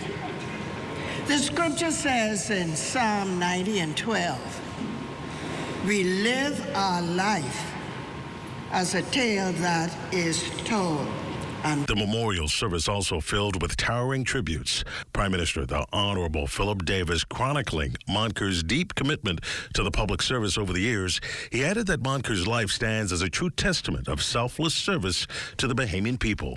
In 1974, he joined the Honorable Edmund Moxie in a march to Parliament, speaking out against the exploitation of everyday Bahamians. That moment lit a fire in him that never went out. Rodney did not choose the quiet path. He chose to make noise, and he made it for decades. He marched in 1976 against judicial corruption. In 1978, for the vendors pushed off Woods Rogers Wharf. In 1980, for Family Islanders fighting a broken local government system. In 1981, to stop a bus fare hike. Former Prime Ministers the Right Honorable Perry Christie and the Right Honorable Hubert Ingram noted how Munker's life impacted thousands of Bahamians. He was very popular and he was very influential. Very influential, and he has influenced many, many things in society. I often told him that sometimes for ill, but he had that ability to cause people to accept what he said and to believe in him. You've heard that he has impacted our country significantly. You've heard of him as a community activist, a great promoter of Black Village, lifting it up to national prominence in our country and the people who live therein. A great promoter of the causes he believed in. Close friends and colleagues remembering the late Bahamian as a valiant warrior and people's champion. Thousands expected to bid their final farewell during Rodney Munker's state-recognized funeral service this Thursday at St. Francis Xavier Cathedral on West Street. Desmond Saunders, The Bahamas Tonight. Well, rest in peace to a giant of a man there. Well, LaDawn and Marlena joined us live for a sneak peek of Access Now. Ladies, what do you have for us tonight? Well, Devontae, let me tell you, the National Arts Festival wrapped up, and I got to ask you and Marlena, have you ever participated in the National Arts Festival? I think you do have some good vocals going on. Well, for me, I've never participated, though I may have wanted to from time to time. And you, Marlena? Nope, I never did it either. I did my theater in school, but I never did the actual arts festival. Guess what? Our friend from BIS, Eric Rose, he always tells me that we can't actually enter as adults. Really? Yes. So I guess it's something that all of us can try. We could try a trio. Let's do that. Yeah. That works. All right. Thank you so much, ladies. There'll be more in a moment right after this break.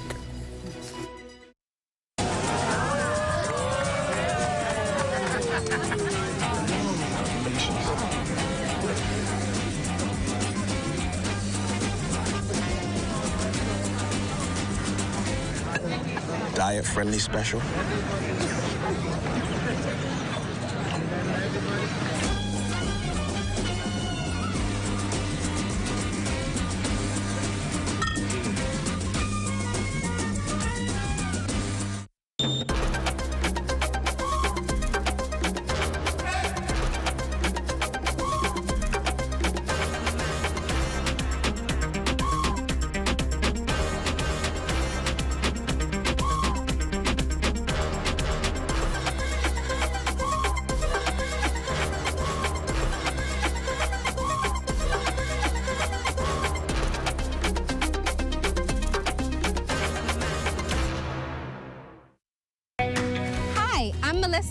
And I'm a survey enumerator with the Bahamas National Statistical Institute, or BNSI. For the next few months, we will be conducting the Household Expenditure Survey on various islands. You might be wondering, why is this survey important?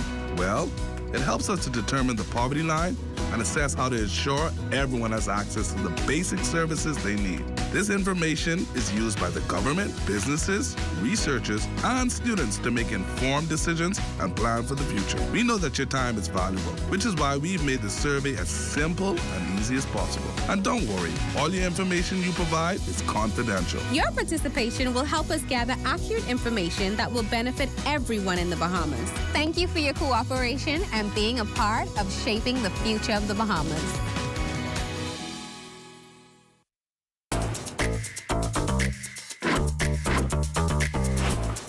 What you doing, man? I'm getting ready for this heat, boy. But you want to see what's in this box?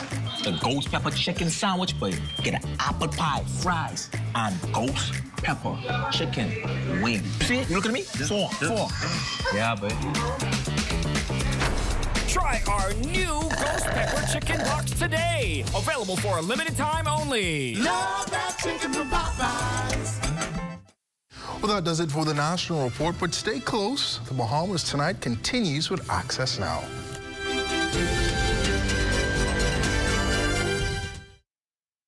Have you ever dreamed of gifting a loved one their own piece of paradise? Now, with DEVCO's groundbreaking gift initiative, you can turn that very dream into reality. GIFT, which stands for Generational Investment, Friends and Family Trust, is a simple yet powerful way to make property ownership more accessible. Contribute to the 10% down payment in person or team up with friends and family to make it even easier. You can even pay online via direct bank transfer, then submit the required form with just a few taps. The person you gift then enters a manageable 7-year payment plan, or they can pay in full anytime. Imagine the joy of giving the gift of ownership, a piece of the Bahamas, a piece of paradise, right at your fingertips. Now, you can gift for a birthday, a wedding, graduation, Christmas, or simply just because. With DEVCO's gift initiative, you're not just giving a gift, you're gifting a bright future.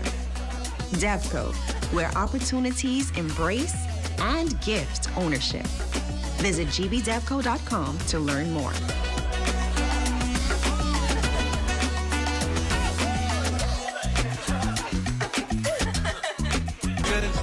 Get the glow, keeping you in the know. to know. God, if it's good enough to eat, then it's good to grow. If it's good enough to eat, then it's good to grow. What if one of the Bahamas' most overlooked treasures wasn't buried on land, but gently swaying beneath the waves? For local entrepreneur Lyndon Johnson, the answer has always been clear: sponges. Johnson sources natural sponges from all over the Bahamas. I purchase sponges out of Long Island, out of Bowensan Andros, Red Bay Andros, and more specifically, Mangrove Key Andros. He adds that it's a very lucrative business. Right now, we're buying the sponges by the piece. We're trying to get the harvesters to sell us the sponges by the weight, because they will definitely make more money, because we sell the sponges by the weight. Right on the property right now, the value of the sponges that I purchase is around $10,900. But when I sell it by the weight, it's going to be, I'm selling the grass sponges at $42 a kilo, the wool sponges at $79 a kilo, and I'm selling the hard edge sponges at $48 a kilo. So we're going to more or less take whatever we invested, and we're going to double that. But Johnson isn't keeping the secret to himself. He wants more Bahamians, especially young people, to see the untapped potential in the industry. I will say it's very lucrative. At the same time, they have to be extremely motivated. Sponges are on every island throughout the Bahamas. Right now, we're only sponging in Auckland, we're sponging in Long Island, we're sponging in Andros, and that's about it. However, Meguana, Inagua, Cat Island, all of those islands have sponges. As a matter of fact, as you may know, sponges used to be the industry in the Bahamas back in the day. And what has happened, many persons, the older persons who have died out, and they never passed on the harvesting knowledge to their grandchildren or their children, as it were. Keeping you in the know with Good to Grow, I'm Leah Cooper. It's a wrap for this year's National Arts Festival. Details straight ahead. And in that vein, it's also a wrap for National Boys Week, so stay close for that. Plus, the Effective Training and Service Institute is hosting a summer camp to train teens. And coming up in sports, famed horse trainer Larry Demerit has passed away.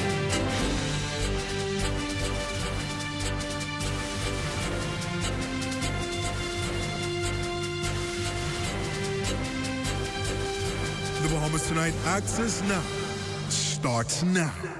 Good evening, everyone. I'm LaDawn Davis. And I'm Marlena Leonard. Welcome to the Bahamas Tonight Access Now.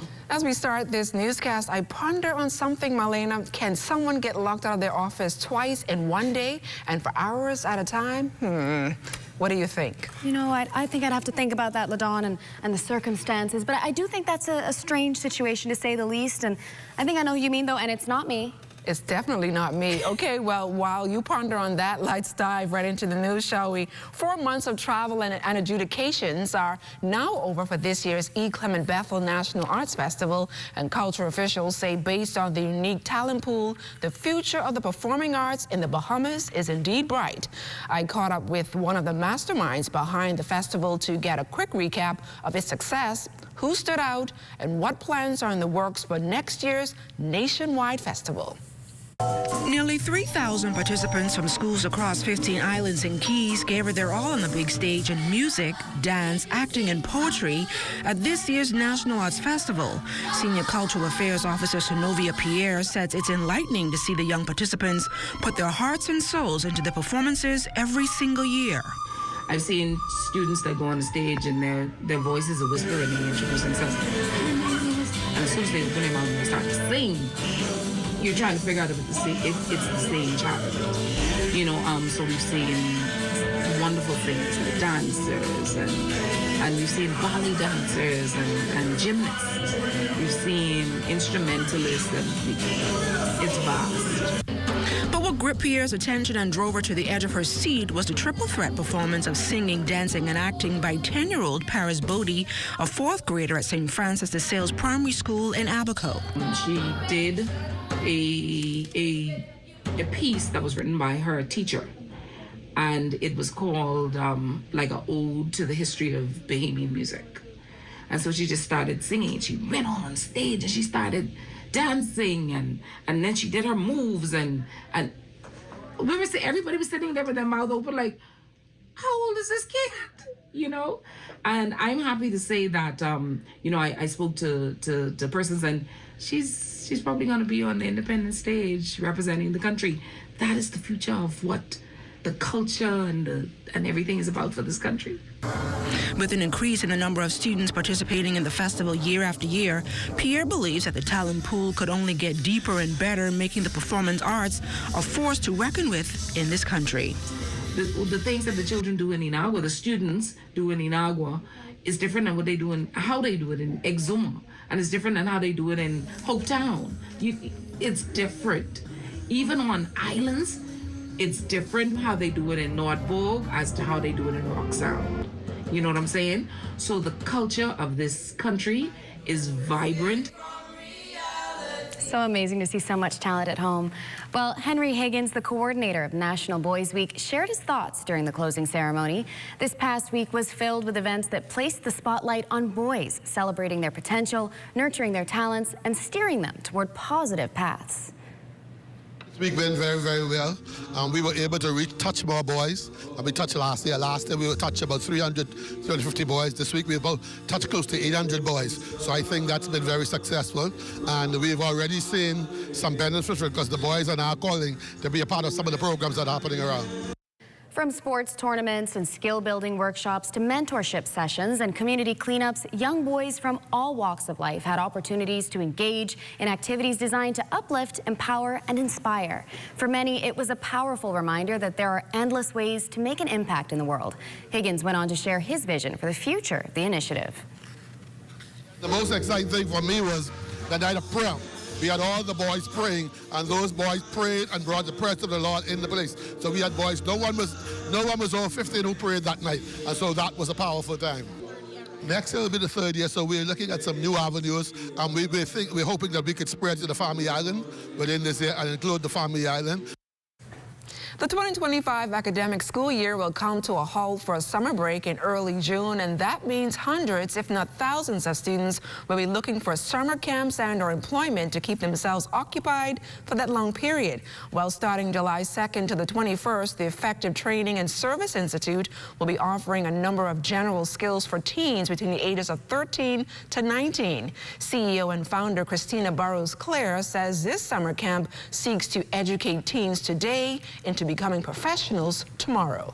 Somebody's going to be in from the financial sector talking about money and money management. Somebody's going to actually be their top human resources lady in the Bahamas. She's also going to be there speaking about how to create a resume and what your work portfolio should look like. We're even going to do a mock interview with the teens as well. And we even have a separate day set aside to have an etiquette training. Burrows-Clare says she hopes to attract about 40 to 45 young Bahamians per session and has her eyes set on expanding the summer camp experience to Grand Bahama. The contact numbers are 466-9799, and the training will be in an area on Chesapeake Road. We have a facility there in Chesapeake Road area. The training starts at 10 a.m. to 2 p.m. Monday, Wednesday, and Friday, and it is going to be amazing. It's a one-of-a-kind type of thing. I think it's the first of its kind, and from the feedback that I've gotten thus far from parents are excited about it. Well, it's Tuesday, and that means it's time to bring those private thoughts into the public. This week's Taboo Tuesdays, we're confronting one of the conversations people whisper about, therapy, but rarely explore openly. This is Taboo Tuesdays, where we talk about the uncomfortable topic, challenge the status quo, and confront the quiet. I'm Wes Calix Forbes, and it's time to get uncomfortable. Usually up until yesterday, you know, someone was like, I'm crazy. And I'm like, break the stigma, please. It's easy to smile on the outside while struggling on the inside. And yet, the minute someone mentions therapy, the room goes quiet. Somewhere along the line, therapy got labeled as something for crazy people. But tonight, psychologist Raquel Curry helps us confront that lie. It perpetuates the idea that you don't need help, right? It abandons self constantly because people have been taught by it's like, generations before. No, we don't talk about it. I don't have time to listen to your emotional babble because I have to feed you, I have to work, I have to be a good wife. Therapy isn't just for breakdowns. It's for the overwhelmed mother, the overachieving student, the quiet coworker who seems fine, the person juggling 2 jobs, kids taking care of kids, meeting impossible deadlines, meeting expectations, and more everyday struggles. You aren't crazy. Well, right? People need to understand that it's not just the person that lost their job, it's the person that also gained a job.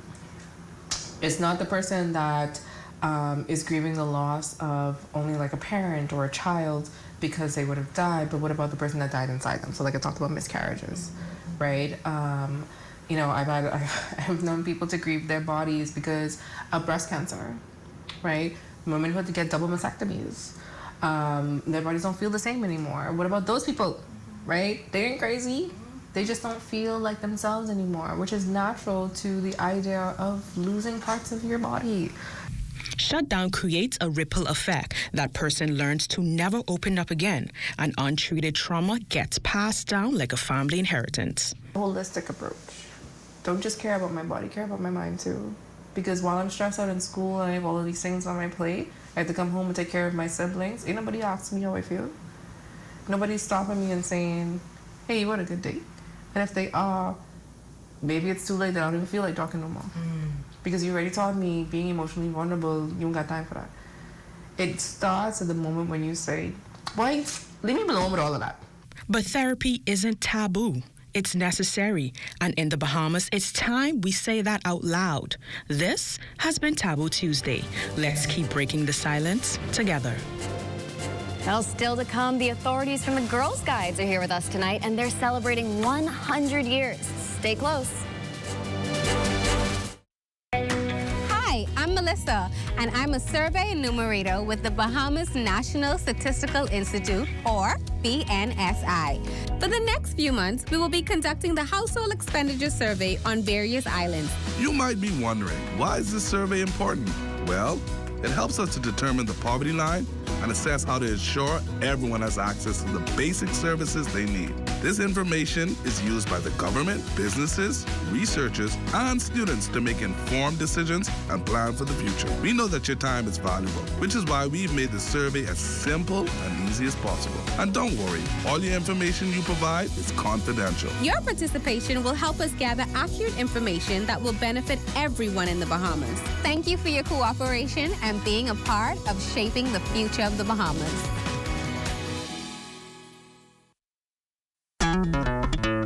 Throughout our lifetime, we must all make decisions. No matter how we choose, the right one just needs to be made. Like having J.S. Johnson Insurance Agents and Brokers as your insurance partner. We've been serving the Bahamas for over 100 years. Whether you need home, motor, marine, or commercial insurance, make the right decision. Call 397-2100 or visit jsjohnson.com. JS Johnson Insurance. Peace of mind. Measles is on the rise around the world, and the Bahamas is at risk. Which makes us very vulnerable as a nation for the possible outbreak of measles cases. Every Saturday in May from 10 a.m. to 1 p.m., the Ministry of Health and Wellness will host MMR immunization visits in South Beach, Coconut Grove, Fox Hill, and Elizabeth Estates. Clinics in these areas will remain open until 8 p.m. twice per week. Get your child immunized now. And then we should probably keep the answers a little. Welcome back. You're looking at Atlantis with a view of the bridge. The sunset there is just fabulous. That shot was taken by our drone pilot, Destiny Reed. Good shot there, Des. Well, let's take a flight down to Mangrove Key. Let's go.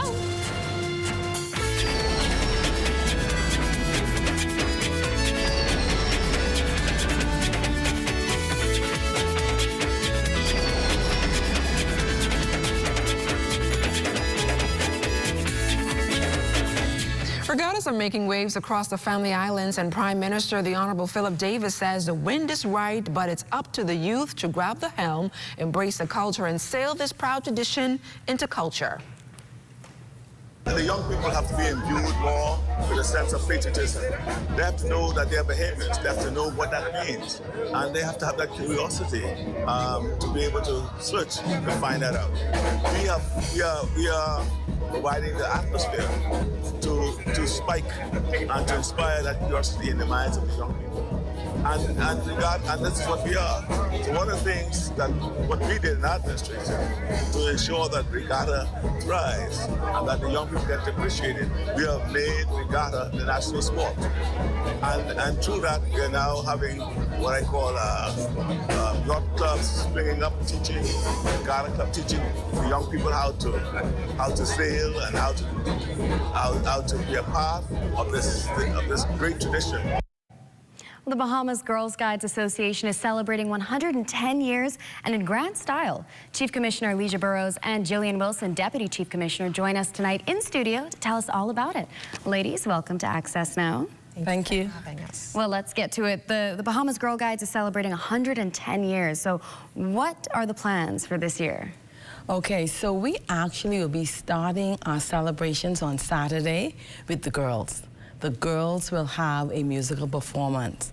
And after that, then we will go right into our activities. We're starting off with a master class. And that master class talks about guiding past, present, and future. Amazing. And so 110 years is a lot of positive impact. We're also going to have our church service, our 110th anniversary service. And prior to that, we're going to have a logo competition so that the girls themselves can design the logo for our celebration. We will also have an international festival because guiding is worldwide. And so we will highlight some of our sister guiding countries through our international festival. Our new headquarters is going to be the venue for that international festival. We will plant 110 trees across the Bahamas. Amazing. Because we are good environmental stewards. And we want to ensure that all of our islands have additional trees planted. And so that is going to be a national event. And then we're going to have a national camp.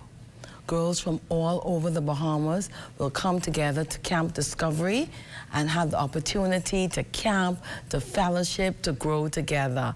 And so we have a lot of activities planned for this upcoming year. We're going to have a year celebration. Amazing. Now, one of the first things you mentioned was this musical, and it seems like that's a hot ticket that everyone's want to go see. Can you tell us a little bit about this musical and what does it entail? When and where is it going to be? Sure. So it's this Saturday at 4 p.m. We are so honored to have partnered with Dr. Lisa Sawyer-McCartney, and she is producing a show with over 200 young girls ranging from sunflowers to, I think our oldest is, we have a ranger. And the show is expected to last approximately 1.5 hours long. She has roped in some of our country's top female entertainers, musicians, and they have been working for the past few weeks, specifically mentoring the girls throughout this process. And so we are waiting excitedly to see this show finally come to fruition on Saturday. And so where is it going to be again? It will be held at Loyola Hall on Gladstone Road starting at 4 p.m. Tickets can be purchased from our headquarters on West Bay Street and Rusty Bethel Drive. For people that may be unfamiliar with the guide shop, it's the yellow and blue building just opposite where you would get your car licensed. And if you're unable to make it there, then you can purchase tickets at the door. Amazing. Well, we can't wait to see that. But before we go, just one last question. We've been through 110 years. What are some of your dreams for the future of the Girl Guides before we leave? Oh, well, actually, the Bahamas Girl Guides Association is growing. We won the Growth Award for the region because we had expanded more than 10%. Oh. And so we want to continue to grow, to diversify. We want to ensure that girls throughout this country have the opportunity to experience guiding. Amazing. All right, thank you so much, ladies. Commissioner Leisha Burrows and Deputy Commissioner Jillian Wilson. Thank you so much for spending time with us tonight, and all the best with the musical and the remaining activities. Yes. Well, let's take a look at what's coming up in sports. And legendary horse trainer Larry Demerit passes away. Details of that story and more coming up in sports. Up your business and communication with parents, students, and staff in seconds with a live business bulk SMS messaging. This is the perfect tool to keep you connected and easily send important updates, event reminders, and emergency alerts. Keep your campus informed and connected with bulk SMS messaging from a live business. The right choice for fast, reliable communication. For more information, contact the experts. What? You don't know what TDC is? Tourism Development Corporation? You mean the Ministry of Tourism? No, that ain't the same thing, but the Tourism Development Corporation helps develop and grow Bahamian businesses in the tourism industry. You hear what they say, boy? Oh, yeah. Develop and grow. You don't know what all the things they do? What does do? Hey, check the website, boy. Start your journey to ownership of our #1 industry today. Log on to tdcbahamas.com.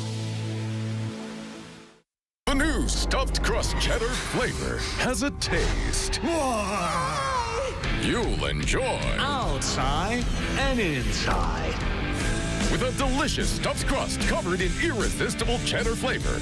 Come and try the new stuffed crust cheddar flavor only at Little Caesars. Pizza. Summer in the Bahamas. The weather is hot, but not as hot as the ZNS summer packages.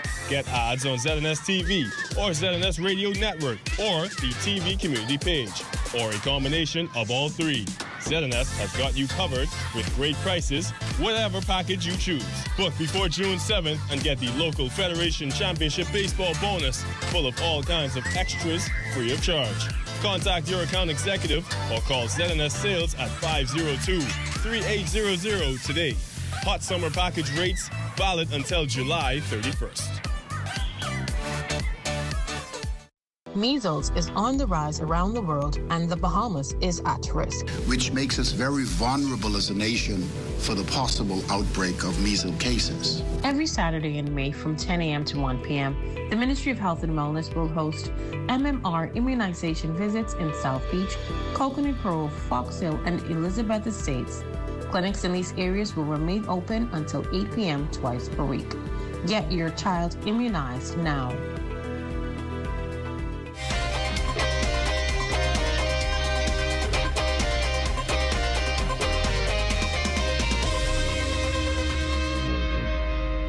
Welcome to your Tuesday Sports Check, everyone. I'm Amajal Knowles. We start off this evening's sportscast on a somber note as the Bahamian community and world at large is mourning the passing of legendary horse trainer Larry Demerit. His story of resilience and beating the odds catapulted to the national spotlight last year when he not only became the first Caribbean trainer, but just the second black trainer since 1981 to saddle a horse in the prestigious Kentucky Derby, all while battling cancer for nearly 3 decades. Our intern Swanson Gibson Jr. caught up with a few of his loved ones who spoke about his legacy. His name will forever be etched in the Bahamian history books for being a trailblazer in the sport of horse racing and putting the Bahamas to the forefront of the international spotlight. A proud Bahamian who would wear both his heart and his country on his sleeve. But we were elated when he realized his dream as being a part of the Derby. We were so happy for him, so much so that more than 20 of us went up there to support him. While Larry was in Kentucky, he made many friends. Anybody who he knew or ran into, and they had many Bahamian roots, so he gravitated to them. He invited them to his home, you know, to break bread and to be a friend and to check on them to make sure that they were doing well. And his cousin, Roger Demerit, spoke on what he wants the world to remember most.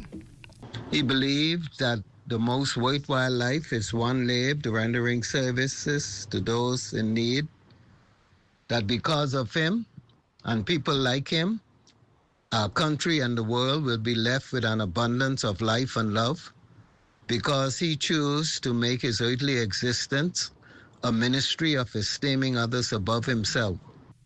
Larry Demerit was survived by his wife Inga and his son Larry Jr. He was 75 years old.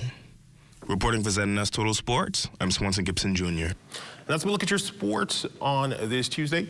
A check on weather when we return.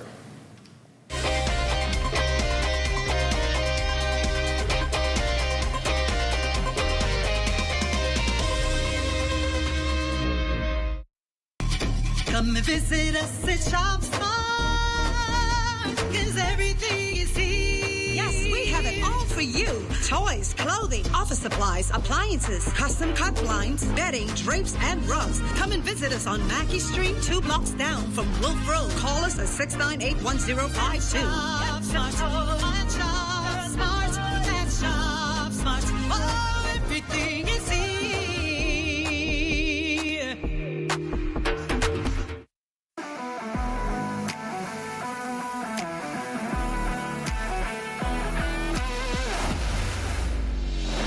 Bahama Striping Group of Companies, we have been in Exuma now for the past 4 years, carrying out our paving program. A part of our company's philosophy is to do some work to international standards. So when you look at our paving division, we have a state-of-the-art lab to do all of our testing in-house, as well as a state-of-the-art asphalt plant with a trained technician carrying out the work on that site. The overarching goal of our company is to produce the work that we're doing in the entire Bahamas to international standards. We also make a difference by the training of our staff. We have a very intensive training program going on to where we are teaching young men how to learn the art of striping. Being a young man myself, I've made mistakes in the past. I was given a second chance to better my life, and it's only fitting that we pass it along. What's important for us is giving them a second chance for them to get a skill and a career that could take them further in life.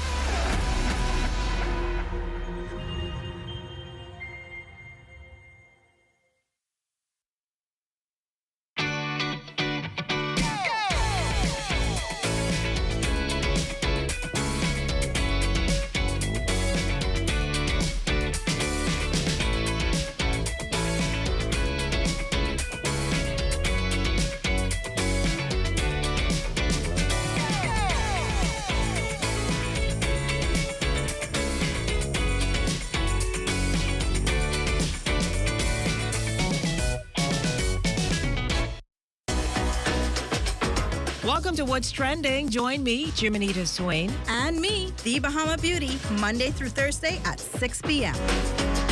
Only on the ZNS Network.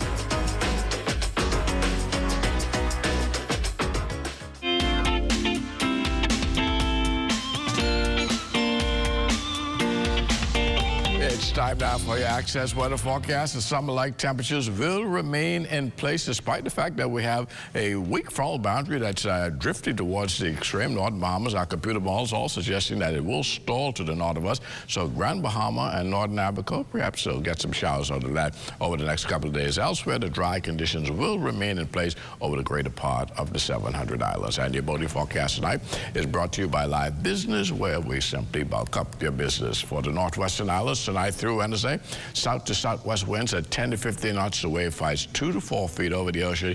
Low tide will take place at 8:34 tonight. Another low tide at 9:17 tomorrow morning. Now for the central and southeastern islands, also tonight into Wednesday, we'll have light and variable winds with flat seas, so beautiful boating conditions over the next several days. Even as we head into Thursday, that persistent southwest to west flow will continue at 10 to 15 knots with the wave heights 2 to 4 feet. Now the low tide on Thursday, that will take place at 10:10 in the morning with the high tide at 4:28 in the afternoon. And for the central and southeastern islands, once again, light winds with flat seas. That's going to do it for your boating forecast. It's time now for your international temperatures, and they're brought to you by Royal Star Assurance.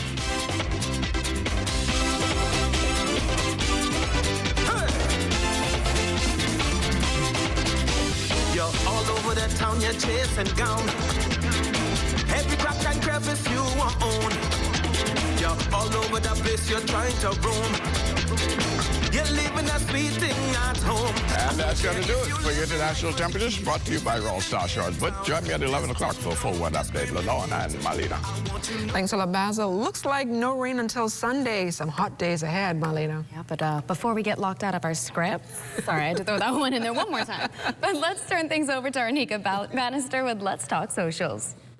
Hey everyone, I'm Arnika, and welcome back to another segment of Let's Talk Socials. So let's talk. This week, the timeline has been buzzing about something that hits real close to home. It's the connection between Bahamians and the Gullah Geechee people of the southeastern U.S., particularly the Carolinas, Georgia, and Florida.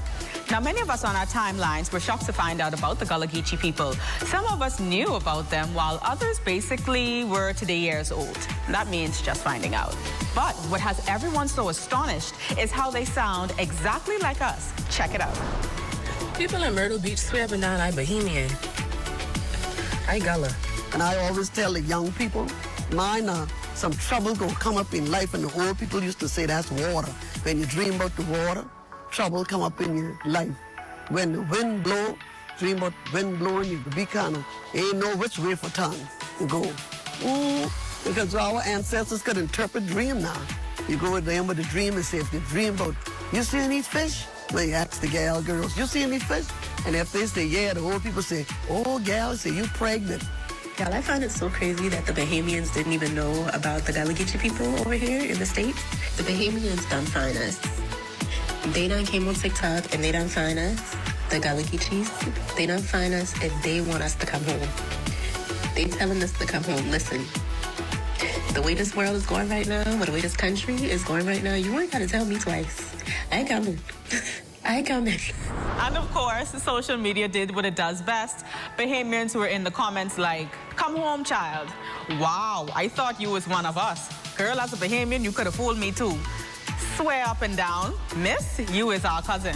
This ain't no coincidence, but it's definitely history in motion. Many Gullah Geechee people are direct descendants of West Africans brought to the low country of South Carolina, Georgia, and Florida. Now, going down this rabbit hole was more than just fun. It was a beautiful reminder of how our culture travels, survives, and connects us across oceans. So, shout out to the culture keepers on TikTok, Facebook, and IG for keeping the conversation going. I'm Marnika, and that's it for Let's Talk Socials, where today's timeline met culture. Thanks a lot, Anika. Well, that does it for the Bahamas Tonight Access Now. Yeah, but stay tuned for the rundown with Clint Watson, whose guest for the night is Michael Cunningham from Bahamas Entrepreneurial Venture Fund. Good night, everybody.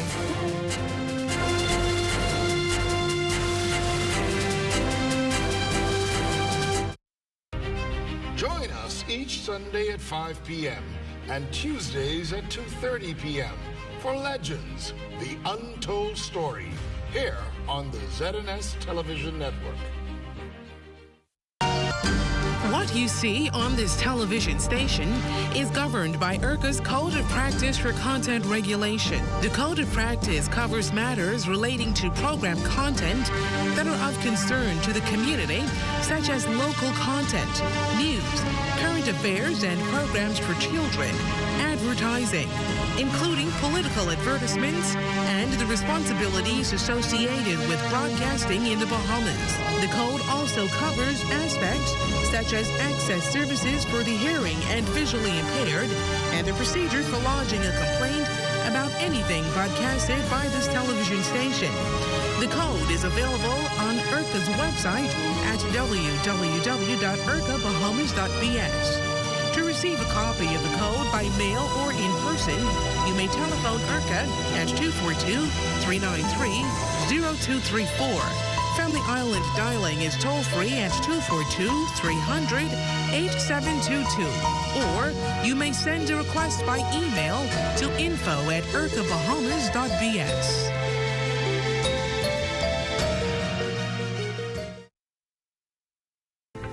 In the southern stretch of the Bahamas, where the ocean shifts from turquoise to deep sapphire, lies a place called Exuma. A place as rich in history as it is in natural beauty. More than just a paradise, it's a community woven together by salt, sun, and stories. Here in the heart of Exuma, the sails were up and the spirit was high for the 69th edition of the National Family Island Regatta. Thousands journeyed here not just to witness the battle on the water, but to experience the culture. Exuma offers more than just breathtaking views. During Regatta Week, we experienced the soul of the island, a celebration of heritage, resilience, and community. Join us on Friday, May 23rd at 8:30 p.m. for breathtaking highlights from the National Family Island Regatta. It's where the wind takes us, only on the ZNS Network.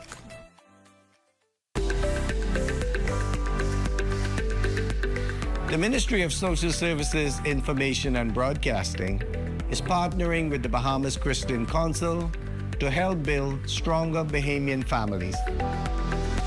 I believe that our ultimate experience in living begins with God and family. Our purpose is to facilitate, guide, inspire, and equip you to have a better life. And a strong family foundation begins with each of us trying to become better individuals.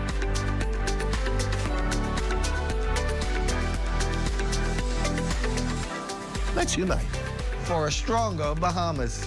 This message is brought to you by the Ministry of Social Services, Information and Broadcasting, the heartbeat of the nation, leading Bahamians from dependency to self-sufficiency to economic empowerment. Hello, my name is Talia Roll, and I'm a sunflower at NCA. We learn and do fun activities. Come along and join us. Become a member of one of our groups today. Sunflowers, ages 5 and 6 years. Brownies, ages 7 to 10 years. Rangers, ages 14 to 17 years. And Guiders, age 18 and older. For more information, call 322-4342 or 356-5143. This public service announcement was brought to you by the Broadcasting Corporation of the Bahamas. I have been coming to this island since I was 12 years old. It didn't take me long to realize the rich history it has here. When I bought this island in 2018, I fulfilled a lifelong dream. The goal is not only to preserve the memories I made over those years, but to make new ones and to give others the opportunity to do the same. As we go through this process, it has become clear to me, we aren't just rebuilding an island, we're reviving a legend.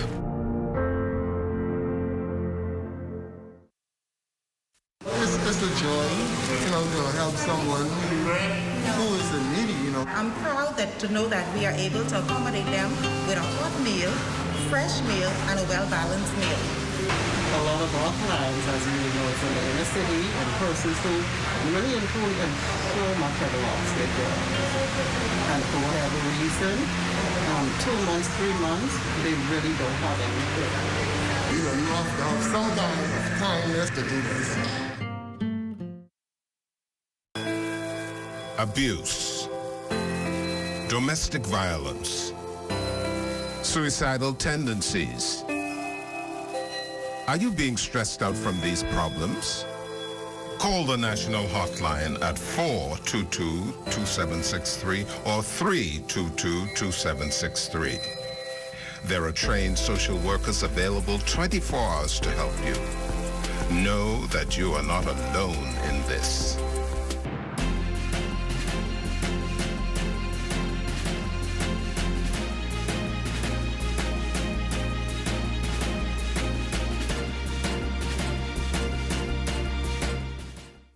By giving unconditionally, not expecting anything in return, I thought was a wonderful way of showing this love, and I believe that it is love that truly draws people, and so I thought we could cover a lot more people by feeding. Volunteers, they have truly been sold. My passion is to help, and I thank God for what I can do through the help of Bahamas Feeding Network.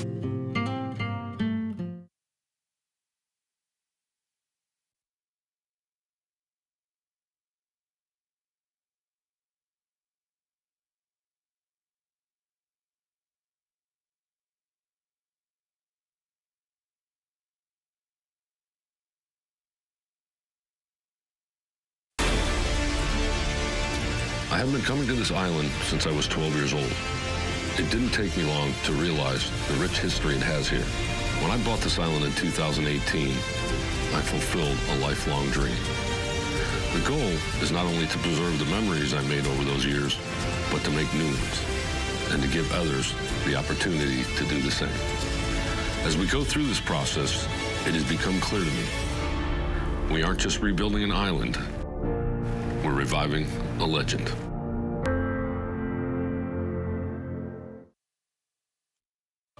At Harold 1, I'm Ted Jervis, and this is ZNS.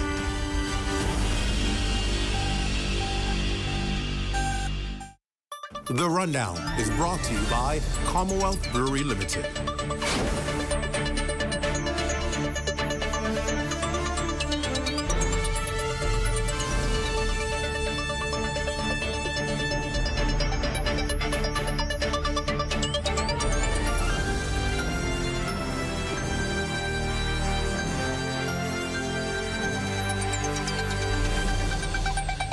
Good evening, everyone, and welcome to the show. It's great to have you with us for another evening. Well, if you haven't heard yet, Bahamians are spending more money with China these days. That's according to Chinese Ambassador of Excellency Yang Zhirong. She invited the press to the Chinese embassy today, where she revealed that in 2024 alone, our country imported, get this, $1.27 billion worth of goods from China. That's a year-on-year increase of 158%.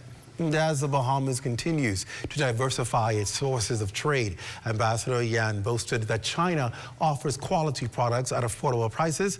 She is seeing the increase of Chinese goods coming into the country. Everything from household goods to electric vehicles. Now, the fourth ministerial meeting of the China-CELAC Forum was held in Beijing earlier this month, with ministers Michael Darville and Alfred Sears leading the Bahamian delegation. There, it was revealed that the trade volume between China and Latin American countries reached a historic $518.4 billion. And personally, I'm not surprised by this increase.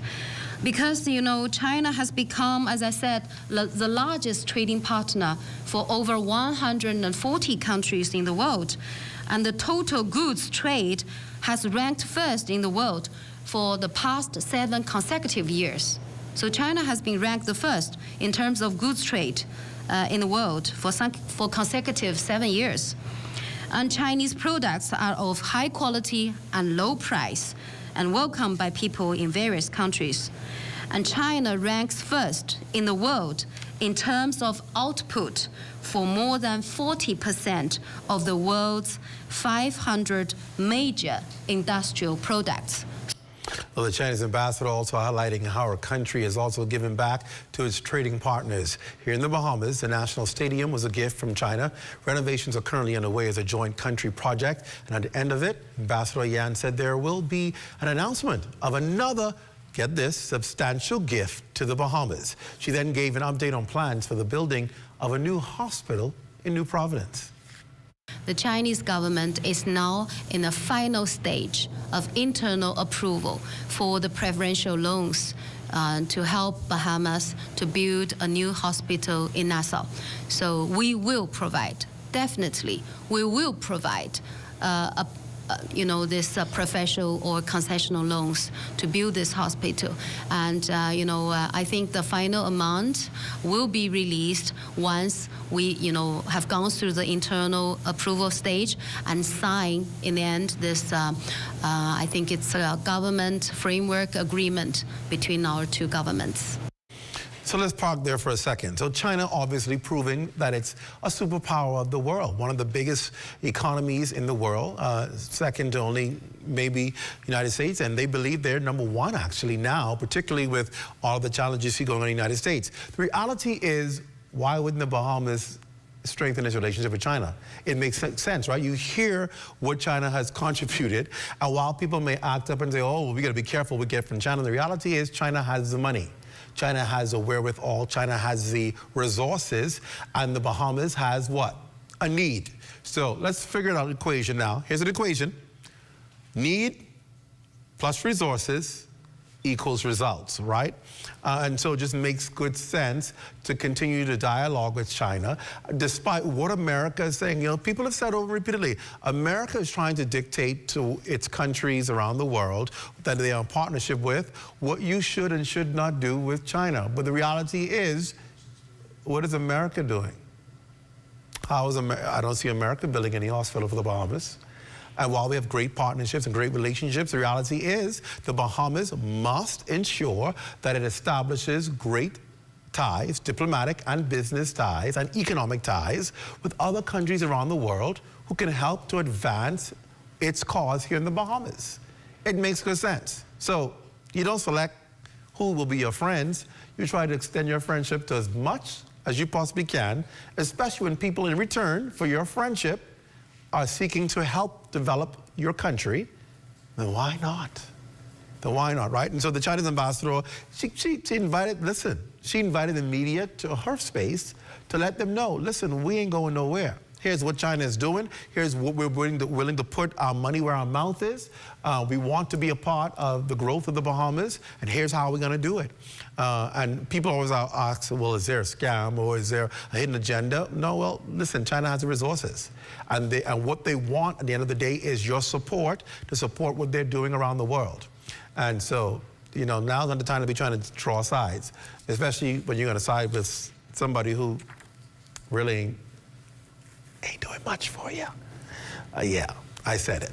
At the end of the day, we have to know to keep the channels of communication open to all sides. Let's go on to another big story happening today. The Davis administration taking a proactive step to upgrade the country's intellectual property framework by officially signing 5 critical international treaties under the World Intellectual Property Organization. Now, according to the Attorney General's office, this bold step reflects the administration's commitment to empowering Bahamian creators, innovators, and of course, entrepreneurs by extension, and by modernizing the country's intellectual property landscape. We get more tonight from Altavis Munnings.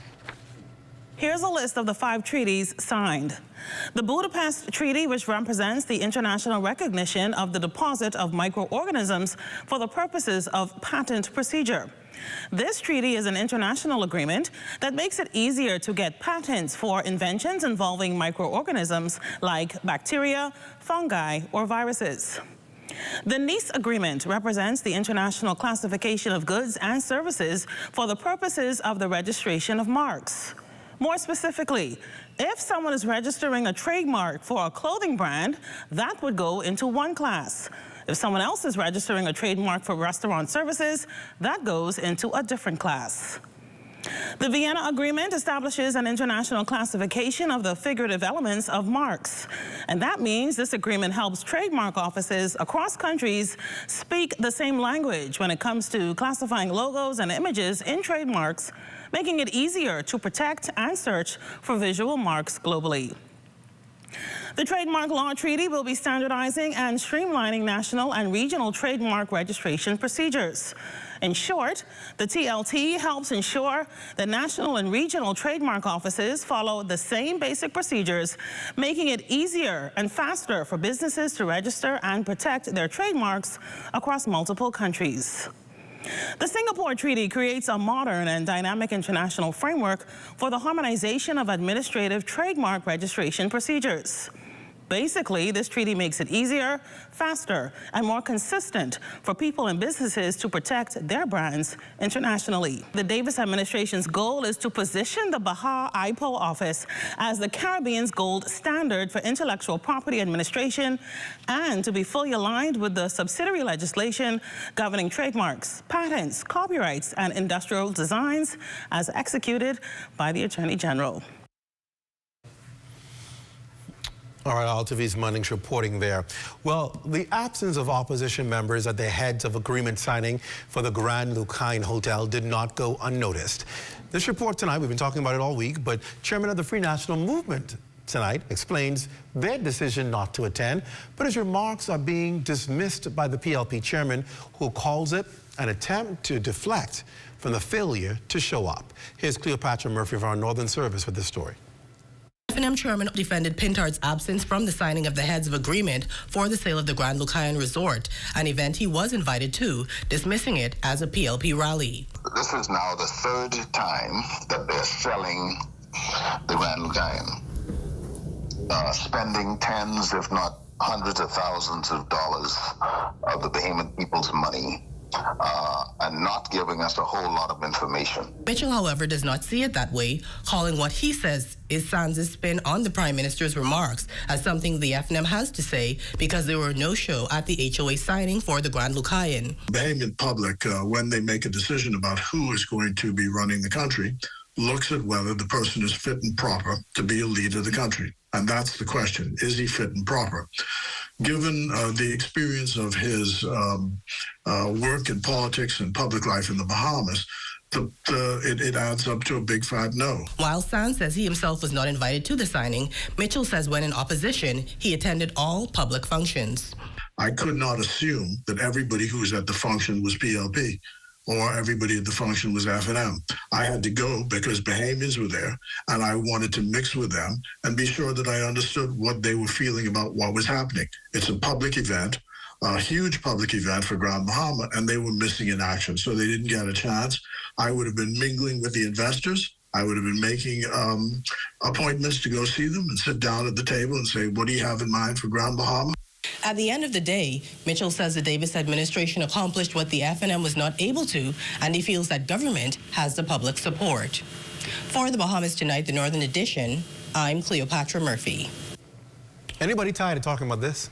Anybody tired of the back and forth? I certainly am. I think by now we should accept the failures of whatever took place and went wrong and the missteps. Move forward.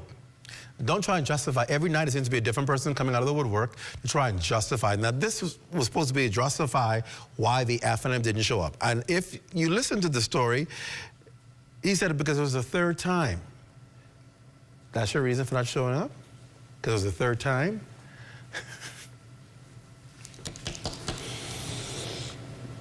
Really? That's the reason? Because it was a third attempt to sell the hotel, so you didn't come because it was a third attempt? Thank you, Dwayne Sands. Thank you. Tonight, we've got some good news to share for those Bahamians wanting to stop because it was a third time. Good news tonight. Let's move away from that. Good news tonight for those, the third time.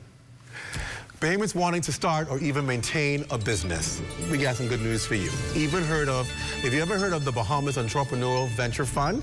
Well, you may want to tune into the show. The organization has funded more than, get this, 97 companies throughout the Bahamas for a total of $11.5 million.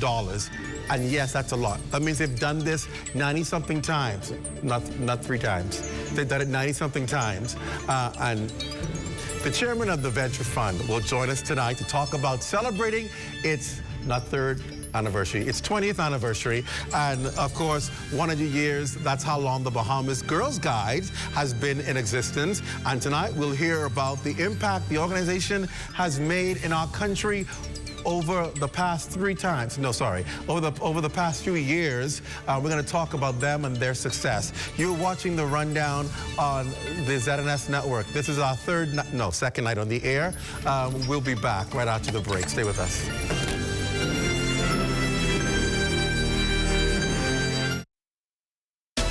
The National Voice turns 89, and we're inviting you to celebrate with us. Sunday, May 25th, we're taking you to church for our 11 a.m. service live from Grace Community Church in Palmetto Avenue. Then, join us for the Awesome God concert live from Southland Cathedral on Soldier Road beginning promptly at 7 p.m. I'm talking Christopher Roberts, Simeon Ouden, Shabak, Dwight and Brister, Eman, Carity Newton and Southland Music, DJ Godson, and much more. This concert is totally free, so come and celebrate with us.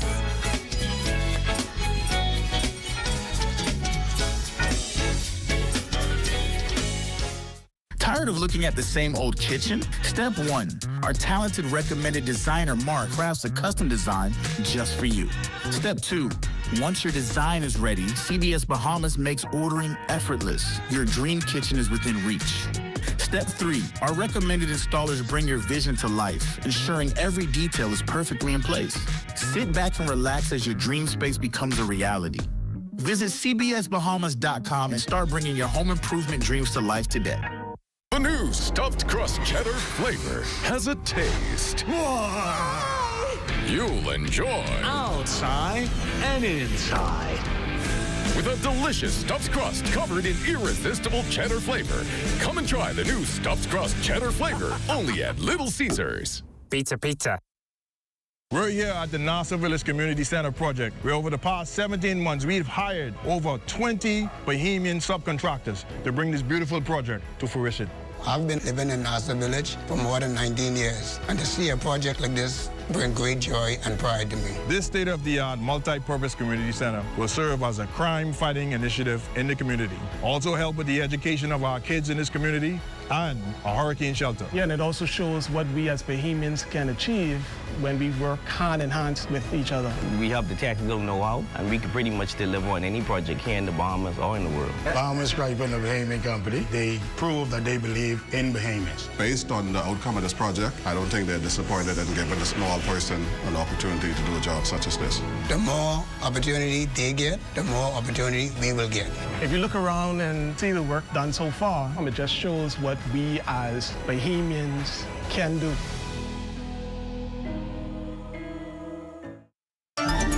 Welcome back to the Rundown. A special good evening to all of you who are in the Lion's Den. It's always good to have you in there. Bertha Smith, you always got my back. It's so good to always see you here every night.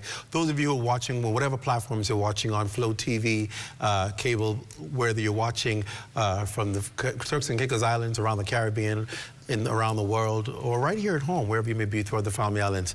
Always a pleasure to have you join us on the Rundown. Thank you for being a part tonight.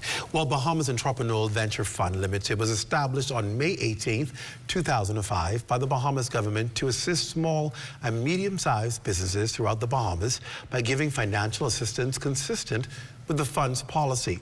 Now, as a venture fund assists in the development of new products or services, officials are looking to assist the brightest and the best Bahamian entrepreneurs. Is that you? Who have great business ideas? Is that really you? From a wide range of industries. Tell us more. It's the Bahamas Entrepreneurial Venture Fund's chairman, Michael Cunningham. Sir, it is a pleasure. Welcome to the show tonight. Good to have you. Thank you, Mr. Watson. So let's talk about this, because I can't help but admit, when I hear this, I'm like, oh, this sounds a lot like what SPDC has been doing. But you've been around far longer. Okay. Well, let me first explain the difference between us, yes, please, and SPDC. Yes. The venture fund itself, as you've indicated, has been around since 2005, right?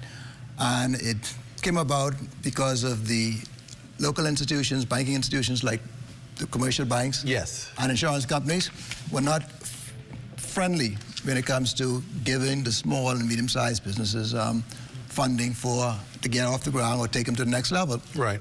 And so the Minister of State at the time, Minister James Smith, he was instrumental in making sure that this get off the ground. One of the beauties of the venture fund is that we also give what is known as equity, and we also give debt, right? Equity is where we take shares in a company, the company folds up, then we lose our interest. So that's the kind of risk we take. SPDC does not take that kind of risk. They do not give equities. They do not give loans. Right. They give grants. Grants. And the amounts that they do give is much smaller than the amounts that we do give. We give like $50,000, right, minimum in terms of loan, in terms of equity, up to $300,000 in terms of equity.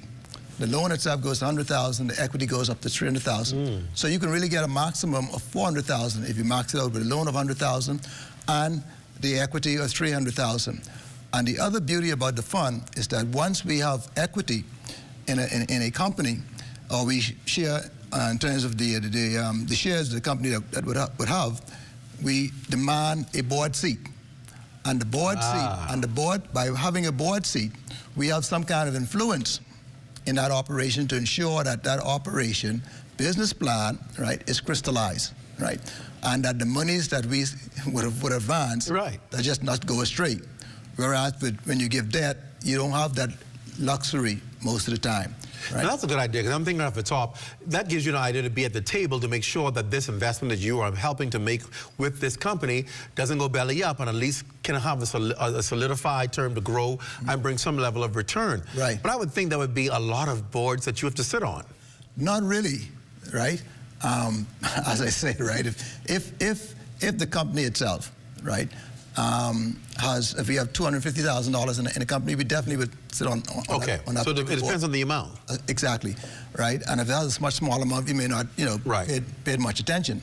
But a lot of the companies that have a large amount of shares, right, or equity stake, right, they're normally pretty much well structured, so they don't need much of our attention.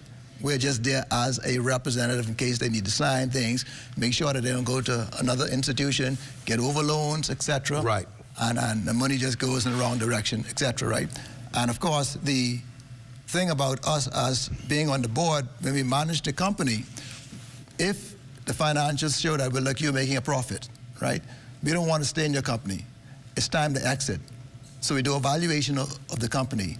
And then, of course, you have to pay the venture fund X amount in excess of what the equity is based on the value. In some cases, we have had up to 17% return on our equity. Wow.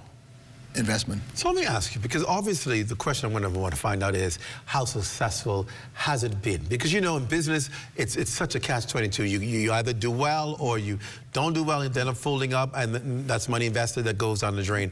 How successful has the fund been? Okay. Now, you know, with equity, small businesses is a high risk. Yes. All right. Yes. Whenever we give monies in the form of equity, we find that the success rate is higher. Really? Yeah, because you don't have to make payments immediately once you would have gotten funding. And even though you may have a 5-year window in which to pay us back, if you don't make the 5 years, we still allow you to operate, and we don't put that pressure on you until you get to the point where you're profitable and pay us back. But when we do debt, those companies really have a very, very low successful rate. We have like 29% success rate as it relates to debt. We have like a 47% as it relates to equity, right?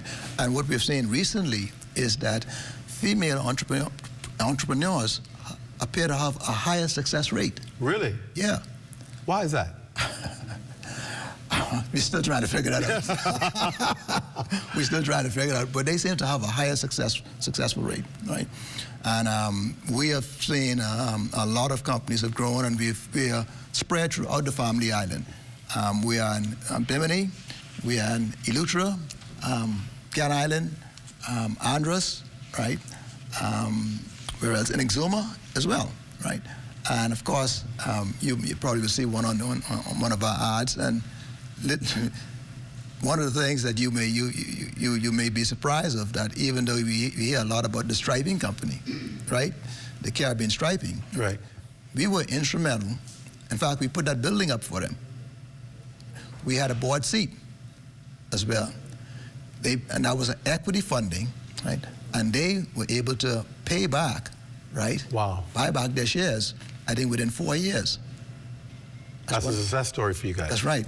Then we also have the Stafford Creek Lodge in Andros. Yes, yes. Right? We've done some things there. We have a board seat.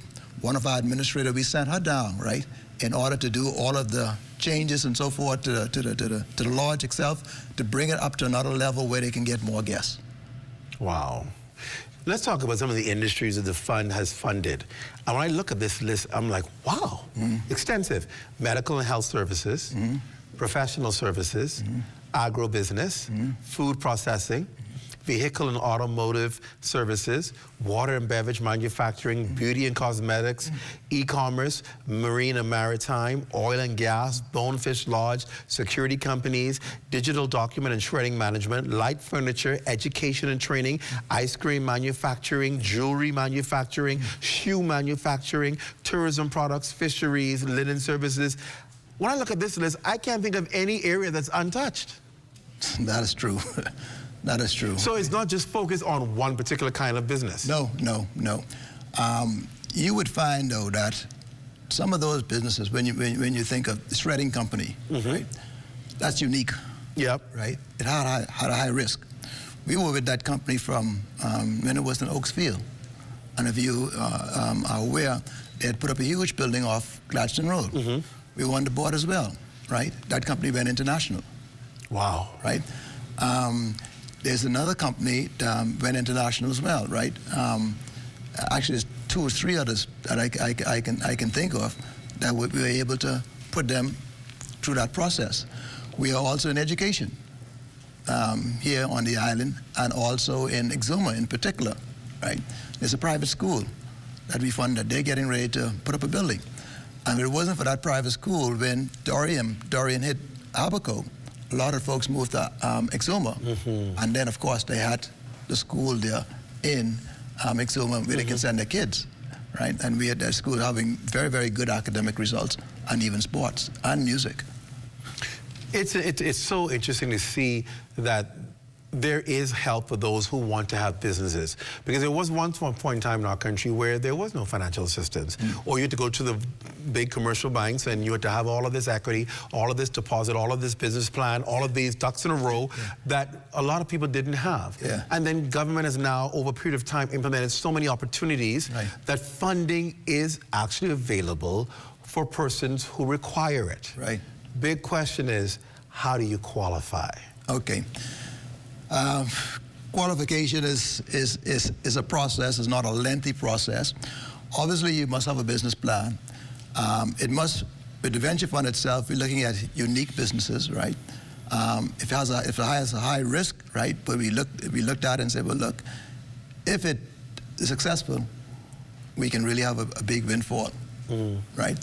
This is a type of business we say, well, look, they're not going to get funding from a financial institution or an insurance company. Let's go ahead and take the risk. Is it going to create employment, vast employment? If that happens, then we go ahead on the limb and do that. When the SBDC came around, it was, I would call it a perfect marriage, because the fund itself is staffed by just a board, right, and an administrator. So we have limited human resources. SBDC came along, and we realized that over the years that a lot of the Bahamian entrepreneurs just did not have the business acumen to take their business to the next level. SBD filled that void, right? Where they had the time, the people to educate these individuals, right? Get them up to scratch, right? And once they are at a particular point where they can go out there and access funding, they would refer them to us, and we go ahead, look at the business plan, review it, and then make a decision, and of course fund the operation. That's amazing. I like what you call it a perfect marriage, because that's exactly what it seeks to do, be able to help people, be able to have access to the information they need. We're going to talk more about this and how you can access the fund when we come back after this break. Stay with us. You're watching The Rundown.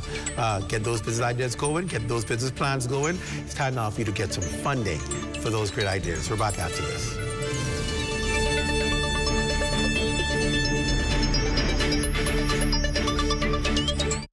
The internet isn't just for surfing. There's a sea of shoppers buying online, and you can connect with them on Tingsy. Tingsy is the SBDC's online storefront built for Bahamians. Take your business to the next level by selling to customers online, both at home and around the world. People want Bahamian things, and if you got things to sell, sell on Tingsy. Find out how you can connect with a sea of buyers by visiting TingsyBahamas.com. Let's go. At Frame Studio, as soon as you enter the door, we showcase any individual that comes in there and make it feel like they are at home. The space itself is 1,800 square foot. Our site wall, which is industry standard also, is 24 feet wide. You could do anything that you can possibly think of. At Frame Studio, under our theme, Now Create More, we look at Frame Studio as a canvas, and any artist know a canvas is blank, and then you create whatever you want to do, right? So we have where you could rent tools. We even have workstations that people could rent out to anyone inspiring to do what I've done, or what my colleagues have done, or any other journey. I would say to you, don't be afraid. The worst someone can actually tell you is no. So if you have a vision, you have an idea, not everyone will get it. But if you believe in your vision, you believe in your idea, I say go wholeheartedly at it. For more information about the Creative Entrepreneurs Initiative and the Crafting the Bahamas workshops, email info@sbdcbahamas.com or call us at 461-7232.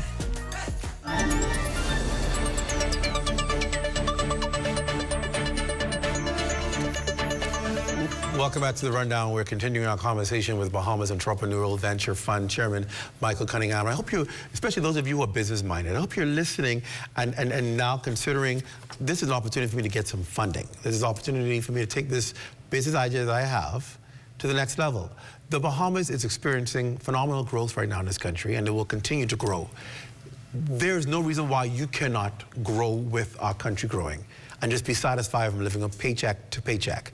This is an opportunity for you to get your business out of your head and make it become reality and watch it grow and work for you.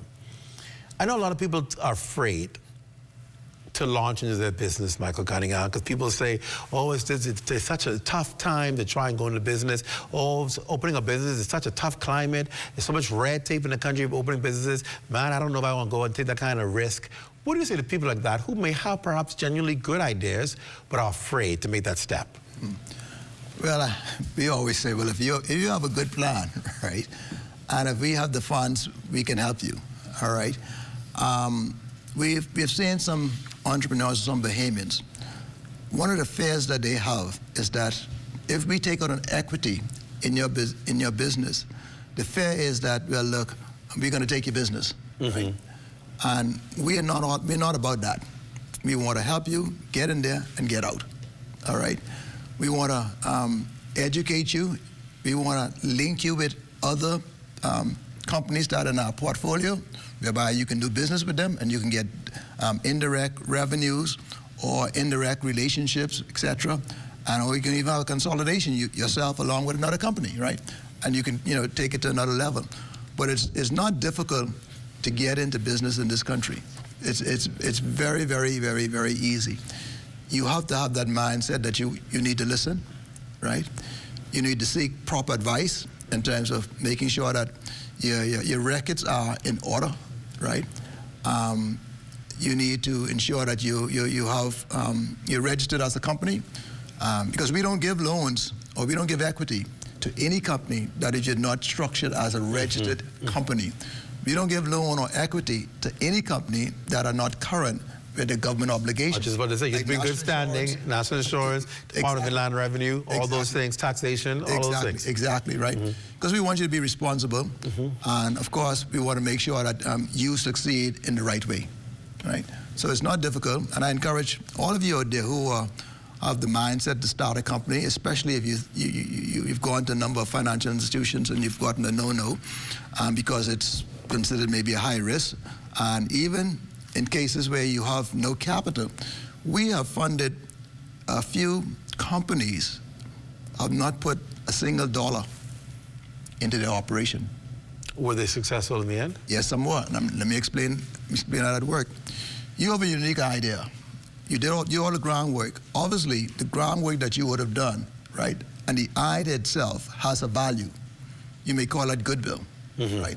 And so that goodwill has a value of, let's say, $120,000, all right? If we say that we're going to put up to 60% of the total equity in that value in that company, it'll fall down a bit. You have $120,000, 60% is more than 120. So therefore, your equity itself or your goodwill itself has a value. You don't come with no cash, and we put the monies in. Wow. And that's in the form of equity. And so if the company folds up, you don't have to pay us back that equity. I'm not saying fold up now, right? But if the company folds up, you don't have to pay the equity, right? Because we have an equity interest in your company, right? And therefore, if we lose, you lose. Right. We gain, you gain. How important is the business plan?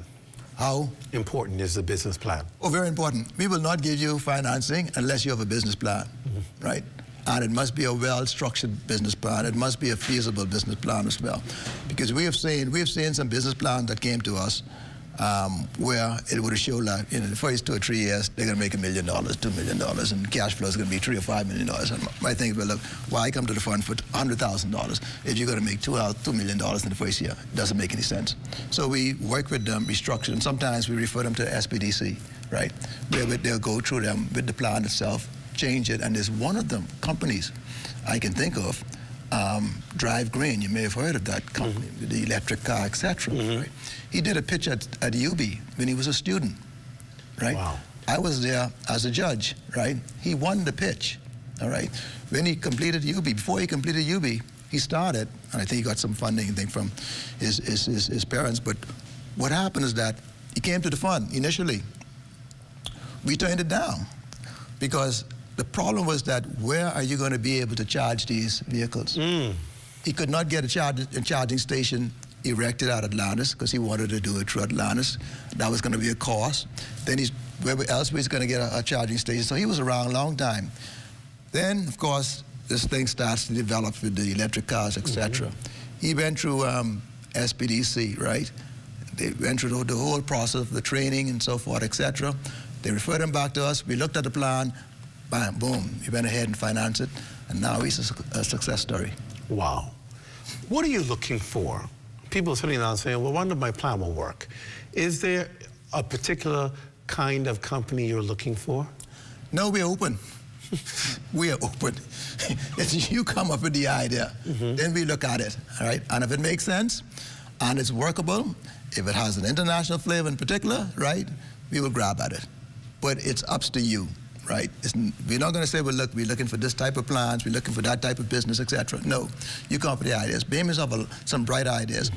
You know the food tour, right? The bus food tour? Yes. Right. We did that.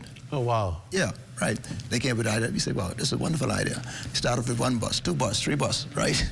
Wow. And it's a big, big hit right now, you know? What do you say to Bahamians who are contemplating whether or not, you know, I should go into this business, I should make this happen? What do you say to them? I say to them, well, is this your heart? Right? Your heart has to be in the business, right? And when you come to the venture fund and you do your pitch, right, you need to convince us that this is your heart. You come to the venture fund, you already have a full-time job. This is something that you do on the side, and sometimes you can see, well, look, the person's thinking, well, if this thing doesn't work, then I'm going to go back into my full-time job full-time, right? Right. But what do we find? If you are prepared to take that risk to go full-time in your job, right, and in your venture, then we know that you're serious. If you want to just, you know, here and there, and in the first 3 to 5 years, nothing much is going to happen for you. There's a lot of time, a lot of effort, a lot of money, right? And you'll probably even give up. And so if you're full-time in your venture, right, we are more inclined to look at you. If you're not, then we're more inclined to have second thoughts about it. You have done 97 companies. Actually, it's more than that. More than 97 companies, more than $11 million. That's a success. Yeah. You want to grow that? Oh, definitely, definitely. We definitely want to grow it, right? But the way the fund is set up, as I said, right, we don't have the human resource to manage a lot of companies as we do extend lending, etc. Right? Because we're restructured. We just have a board, and the board does all of the administrative work, all of the reviewing and so forth. We have the administrator who does all the follow-up, etc. Baker Tilly, in fact, was our administrator since day one. All right, and that's the way we work. We don't want to go there and give hundreds of $50,000, hundreds of $100,000. We want to do, like, you know, a good project, $250,000, $300,000. Manage that properly, right, to success. It may have 6 or 7, maybe 10 new employments, etc. Right? It creates employment, creates a spin-off and that kind of thing. Indirect employment, direct employment, and this is the kind of thing that we want to see. You know, not so much the volume. Right. The quality of it. Quality, right. Teacher, I'll give you the final word. What do you want to say to the audience tonight regarding the fund? Well, this is our 20th anniversary, and we are highlighting a number of our success stories, right? And we want the highlight of our success stories to encourage individuals out there who are thinking about starting a business of their own. Because I believe the Bahamas is ripe for it, right? I believe even Grand Bahama, I believe, is ripe for it as well. Because I run a business in Grand Bahama, and when the Hurricane Dorian hit, the owners there, they said that they're going to fall up. I said, well, if you can fall up, you're not going to have employment, right? And so we pushed them, right? And we got to the point where we bought the building, bought the land, put up a warehouse, and extended, and we are very, very successful. Wow. Right? Wow. And I say that to most Grand Bahamian, right? Anytime you see some adversities, right? Yeah. You bound to find out how you can be successful. And I think COVID would have taught us a lot of things, right? And so that's the approach that we take, and that's the kind of things that I look at in order to encourage others to do the same. Well, Chairman, definitely thank you for coming on and doing what it is you do. I want people to understand, access it. These kinds of opportunities are here for the Bahamian people, but you can't benefit from it unless you do something. Step forward and find out, apply, see questions, and you never know. You can get funding for your next big project. Go and check them out. The Bahamas Entrepreneurial Venture Fund on its 20th anniversary. Chairman Michael Cunningham, thank you for coming on the show tonight. We appreciate it. Thank you. It's a pleasure. All right. Stay with us. Up next, what do you know about Girl Guides? They've been around a long time, over 100 years. 100 years they've been around, and tonight we're going to talk to them about what it is that they do and what do they plan on doing for the next century. Right after the break. Stay close.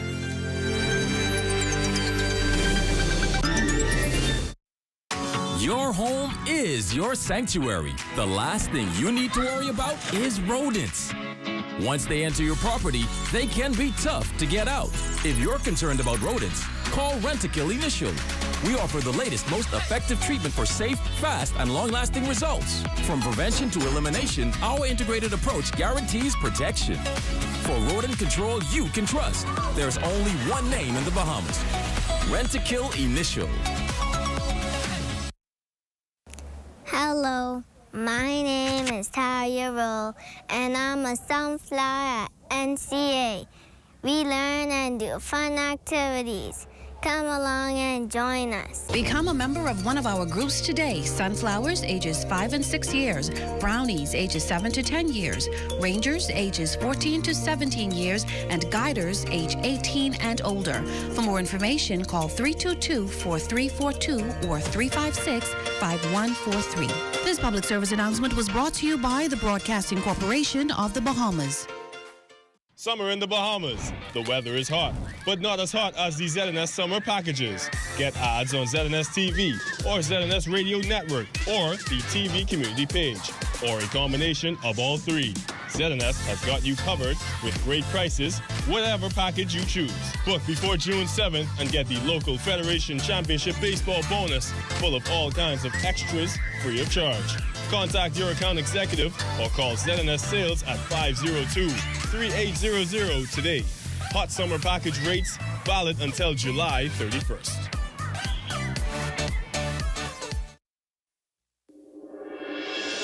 We've heard you. We know you're tired of the reruns. We're coming back, bigger and better, on The Legal Brief. I'm your host, Ramona Farquharson. Stay tuned.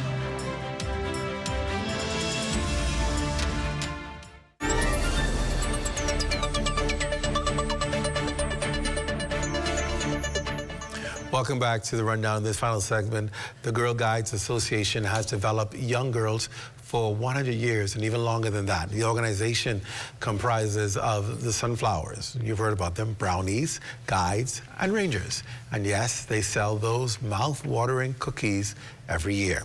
Joining us tonight is Chief Commissioner Leisha Burrows and her deputy, Jillian Wilton, to tell us more about their centennial. Ladies, welcome to the show. It's good to have both of you here. Thank you for having us. Good to be here. So I've always heard about the Girl Guides and the work the Girl Guides do, and I always thought it was a respectable organization that really trains our young ladies to, you know, kind of have a little bit of discipline in their lives. Let's talk about the work of 100 years plus. That's a long time to be developing young people. Let's talk about some of the highlights of Girl Guides in the Bahamas. Okay, so it's actually 110 years. 110 years? Yes. Wow. And we are starting our celebration on this Saturday, May the 24th, with the girls. The girls will be having a musical production. Wow. That's exciting. And it's called Every Girl Has a Story. Really?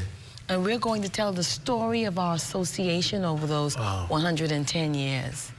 Our founding members, the leaders who have impacted so many girls and so many leaders in this country today. Notable people. People of character. And so what we focus on in Girl Guiding is leadership development and character building. You succeeded at that because people who've come out of the program, you're like, okay, no wonder why you're leading, because you have a proven track record of your success. Yes, we do. Go ahead. Okay, and so what is the good thing about guiding is it's available all over the Bahamas, in schools and churches. So we have community-based and we have school-based. Nice. And we start from age 5 up to age 18. 5 to 18? Yes. But how many guides do you have so far in the country? We have like 2,000. That's a lot. Yeah. It's a lot. What does it take to become a guide? If somebody says, I want to join the Girl Guides, what do you have to do? Well, first of all, express an interest. And we have a cadre of leaders throughout the archipelago that are willing to give up their time to pour into these young ladies. So as Madam Chief Commissioner said, a lot of our young girls are enrolled through their schools, others through their churches, and some really may not even be, for example, enrolled in a school that has a unit. And so if a parent is interested, all they have to do is call the Bahamas Girl Guides Association headquarters, and we will see to it that they are assigned to a group that is close to their home or convenient for them. Tell me your story. We often talk about these organizations. We never ask the people who are talking about them, why are you a part? And that's my question to both of you tonight is, why Girl Guides? Why are you a part? Well, I am a product of guiding. So I first became involved when I was about 10 years old. I am an entrepreneur, and I credit a lot of my entrepreneurial skills to guiding, really. As a young lady, I was given the opportunity to lead, and in some cases, girls that were a little bit older than I was. But I was taught to be responsible. We are governed by a guide law. You talked, for example, about selling cookies. Well, it's so much more than just going out into the community and selling cookies. You have to develop a marketing strategy. You have to learn how to deal with, people telling you no and how to handle that gracefully. So we didn't see the final product, but there's a whole lot of preparation as to and the purpose behind why you're doing what you're doing. Absolutely. Yeah. We are molding future businesswomen, right? And so, for me, it's my opportunity to give back to an organization that has really helped me to become the woman that I am today. Wow. I want to hear your story. Oh, for me, it's a non-formal education program. Even though I'm a teacher, I understand the benefits of being in a program that is not school. That allows you to develop some of your interests and skills, try new things that you may have never had the opportunity to do if you were not a part of guiding. And so for me, it opens opportunities for girls. You may not be excelling in academics, but you may be very good at sports, at craft, at socializing with others, at organizing. And so all of these can be developed through the guiding program. There are so many children who need help in developing interpersonal relationship skills. And we see it as we grow up now, our society challenged, very challenged with problem solving, with conflict resolution, because they've never been involved in these programs. Do your programs cater to this kind of development of the holistic child, to give them these skills that perhaps they may not get behind a desk in a classroom? Definitely. So I work with the guide level and 10 to 14-year-olds. And they're that critical age group. That critical. But they're in patrols, small groups. And the patrol has a patrol leader. And they have their individual and their collective tasks that those patrols work on. And so they have to work with group dynamics. They have to learn how to negotiate, how conflict resolution, but they have to complete that task together as a group. So you're forced to learn how, no matter how different you are, you may have challenges with each other, how to still work together and come up with a final product or solution. Exactly. Exactly. And I'm a brown owl, so I work with brownies. So those are girls that are ages 7 to 10, and our girls work in sixes. So that's one of the hallmarks of our program, is that girls work in small groups. And so they have to learn how to collaborate with each other. They have to learn how to communicate effectively, how to problem solve, and we give them the agency really to make certainly as many decisions as they can that are appropriate for their age group, with respect to things that they would like to see happen within our unit or experiences that they would like to participate in. So again, it's really just building their confidence to become, we want them to get when they grow up to make valuable contributions to their society. And we're really just planting the seed. And there are different elements of the program that we add in as they get older. But at the end of the day, we really want to see our girls contributing in a valuable fashion. When I was growing up, we had Girl Guides, we had Boy Scouts, we had Junior Achievement, we had Kiwanis Clubs, we had all these other organizations. And if you were not a part of one of them, or in many of my cases, at least 3 of them, something was wrong. You were considered dysfunctional. Seems the society has changed so much now, and kids are not as involved or not eager to become involved in these extracurricular organizations as they used to be. How do we attract our young people back to these wholesome organizations that provide such a balance in their lives? I think, okay, go ahead. I think we have to present them with opportunities that are attractive. I know certainly in girl guiding, we have young ladies that travel. I mean, our Madam Chief Commissioner has taken a group to Europe. Scholarships are available. A lot of our young girls within the association have had the opportunity to represent the Bahamas Girl Guides Association on an international level, for example, at conferences. So I think that's one of the things that really sets our organization apart. And then also just encouraging parents really to get their young girls involved. There's a lot of competition now, so to speak, for organizations outside of school, but we do believe that we continue to be the premier organization for young women in our country. Well, let me tell you, we have the new DREAM program, and that's 21st century guiding.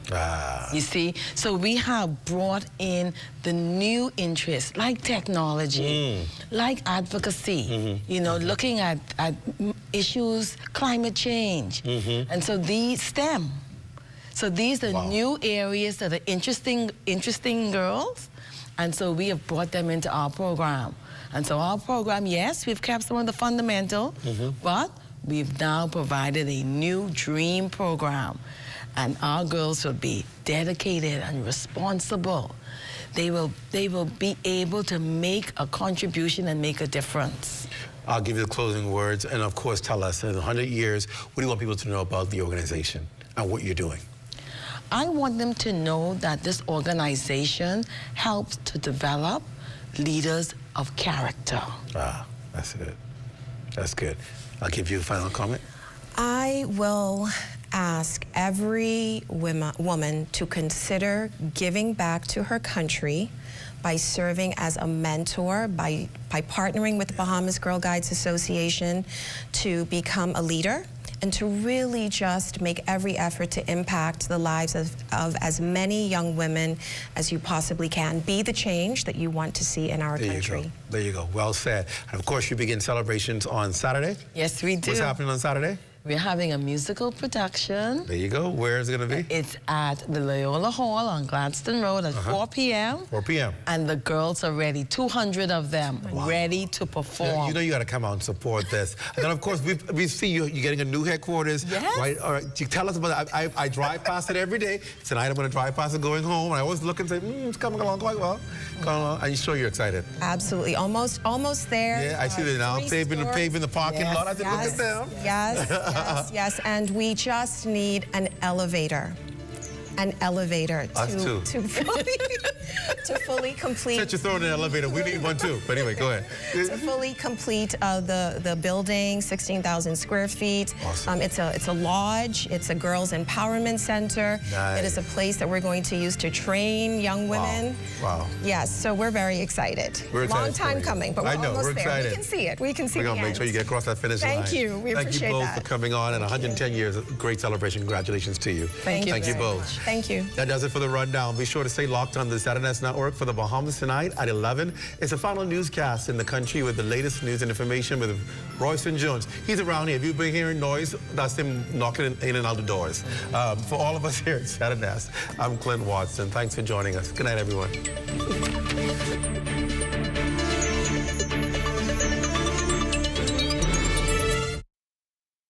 And Lyford Key, I'm Tanya Smith Cartwright. This is ZNS.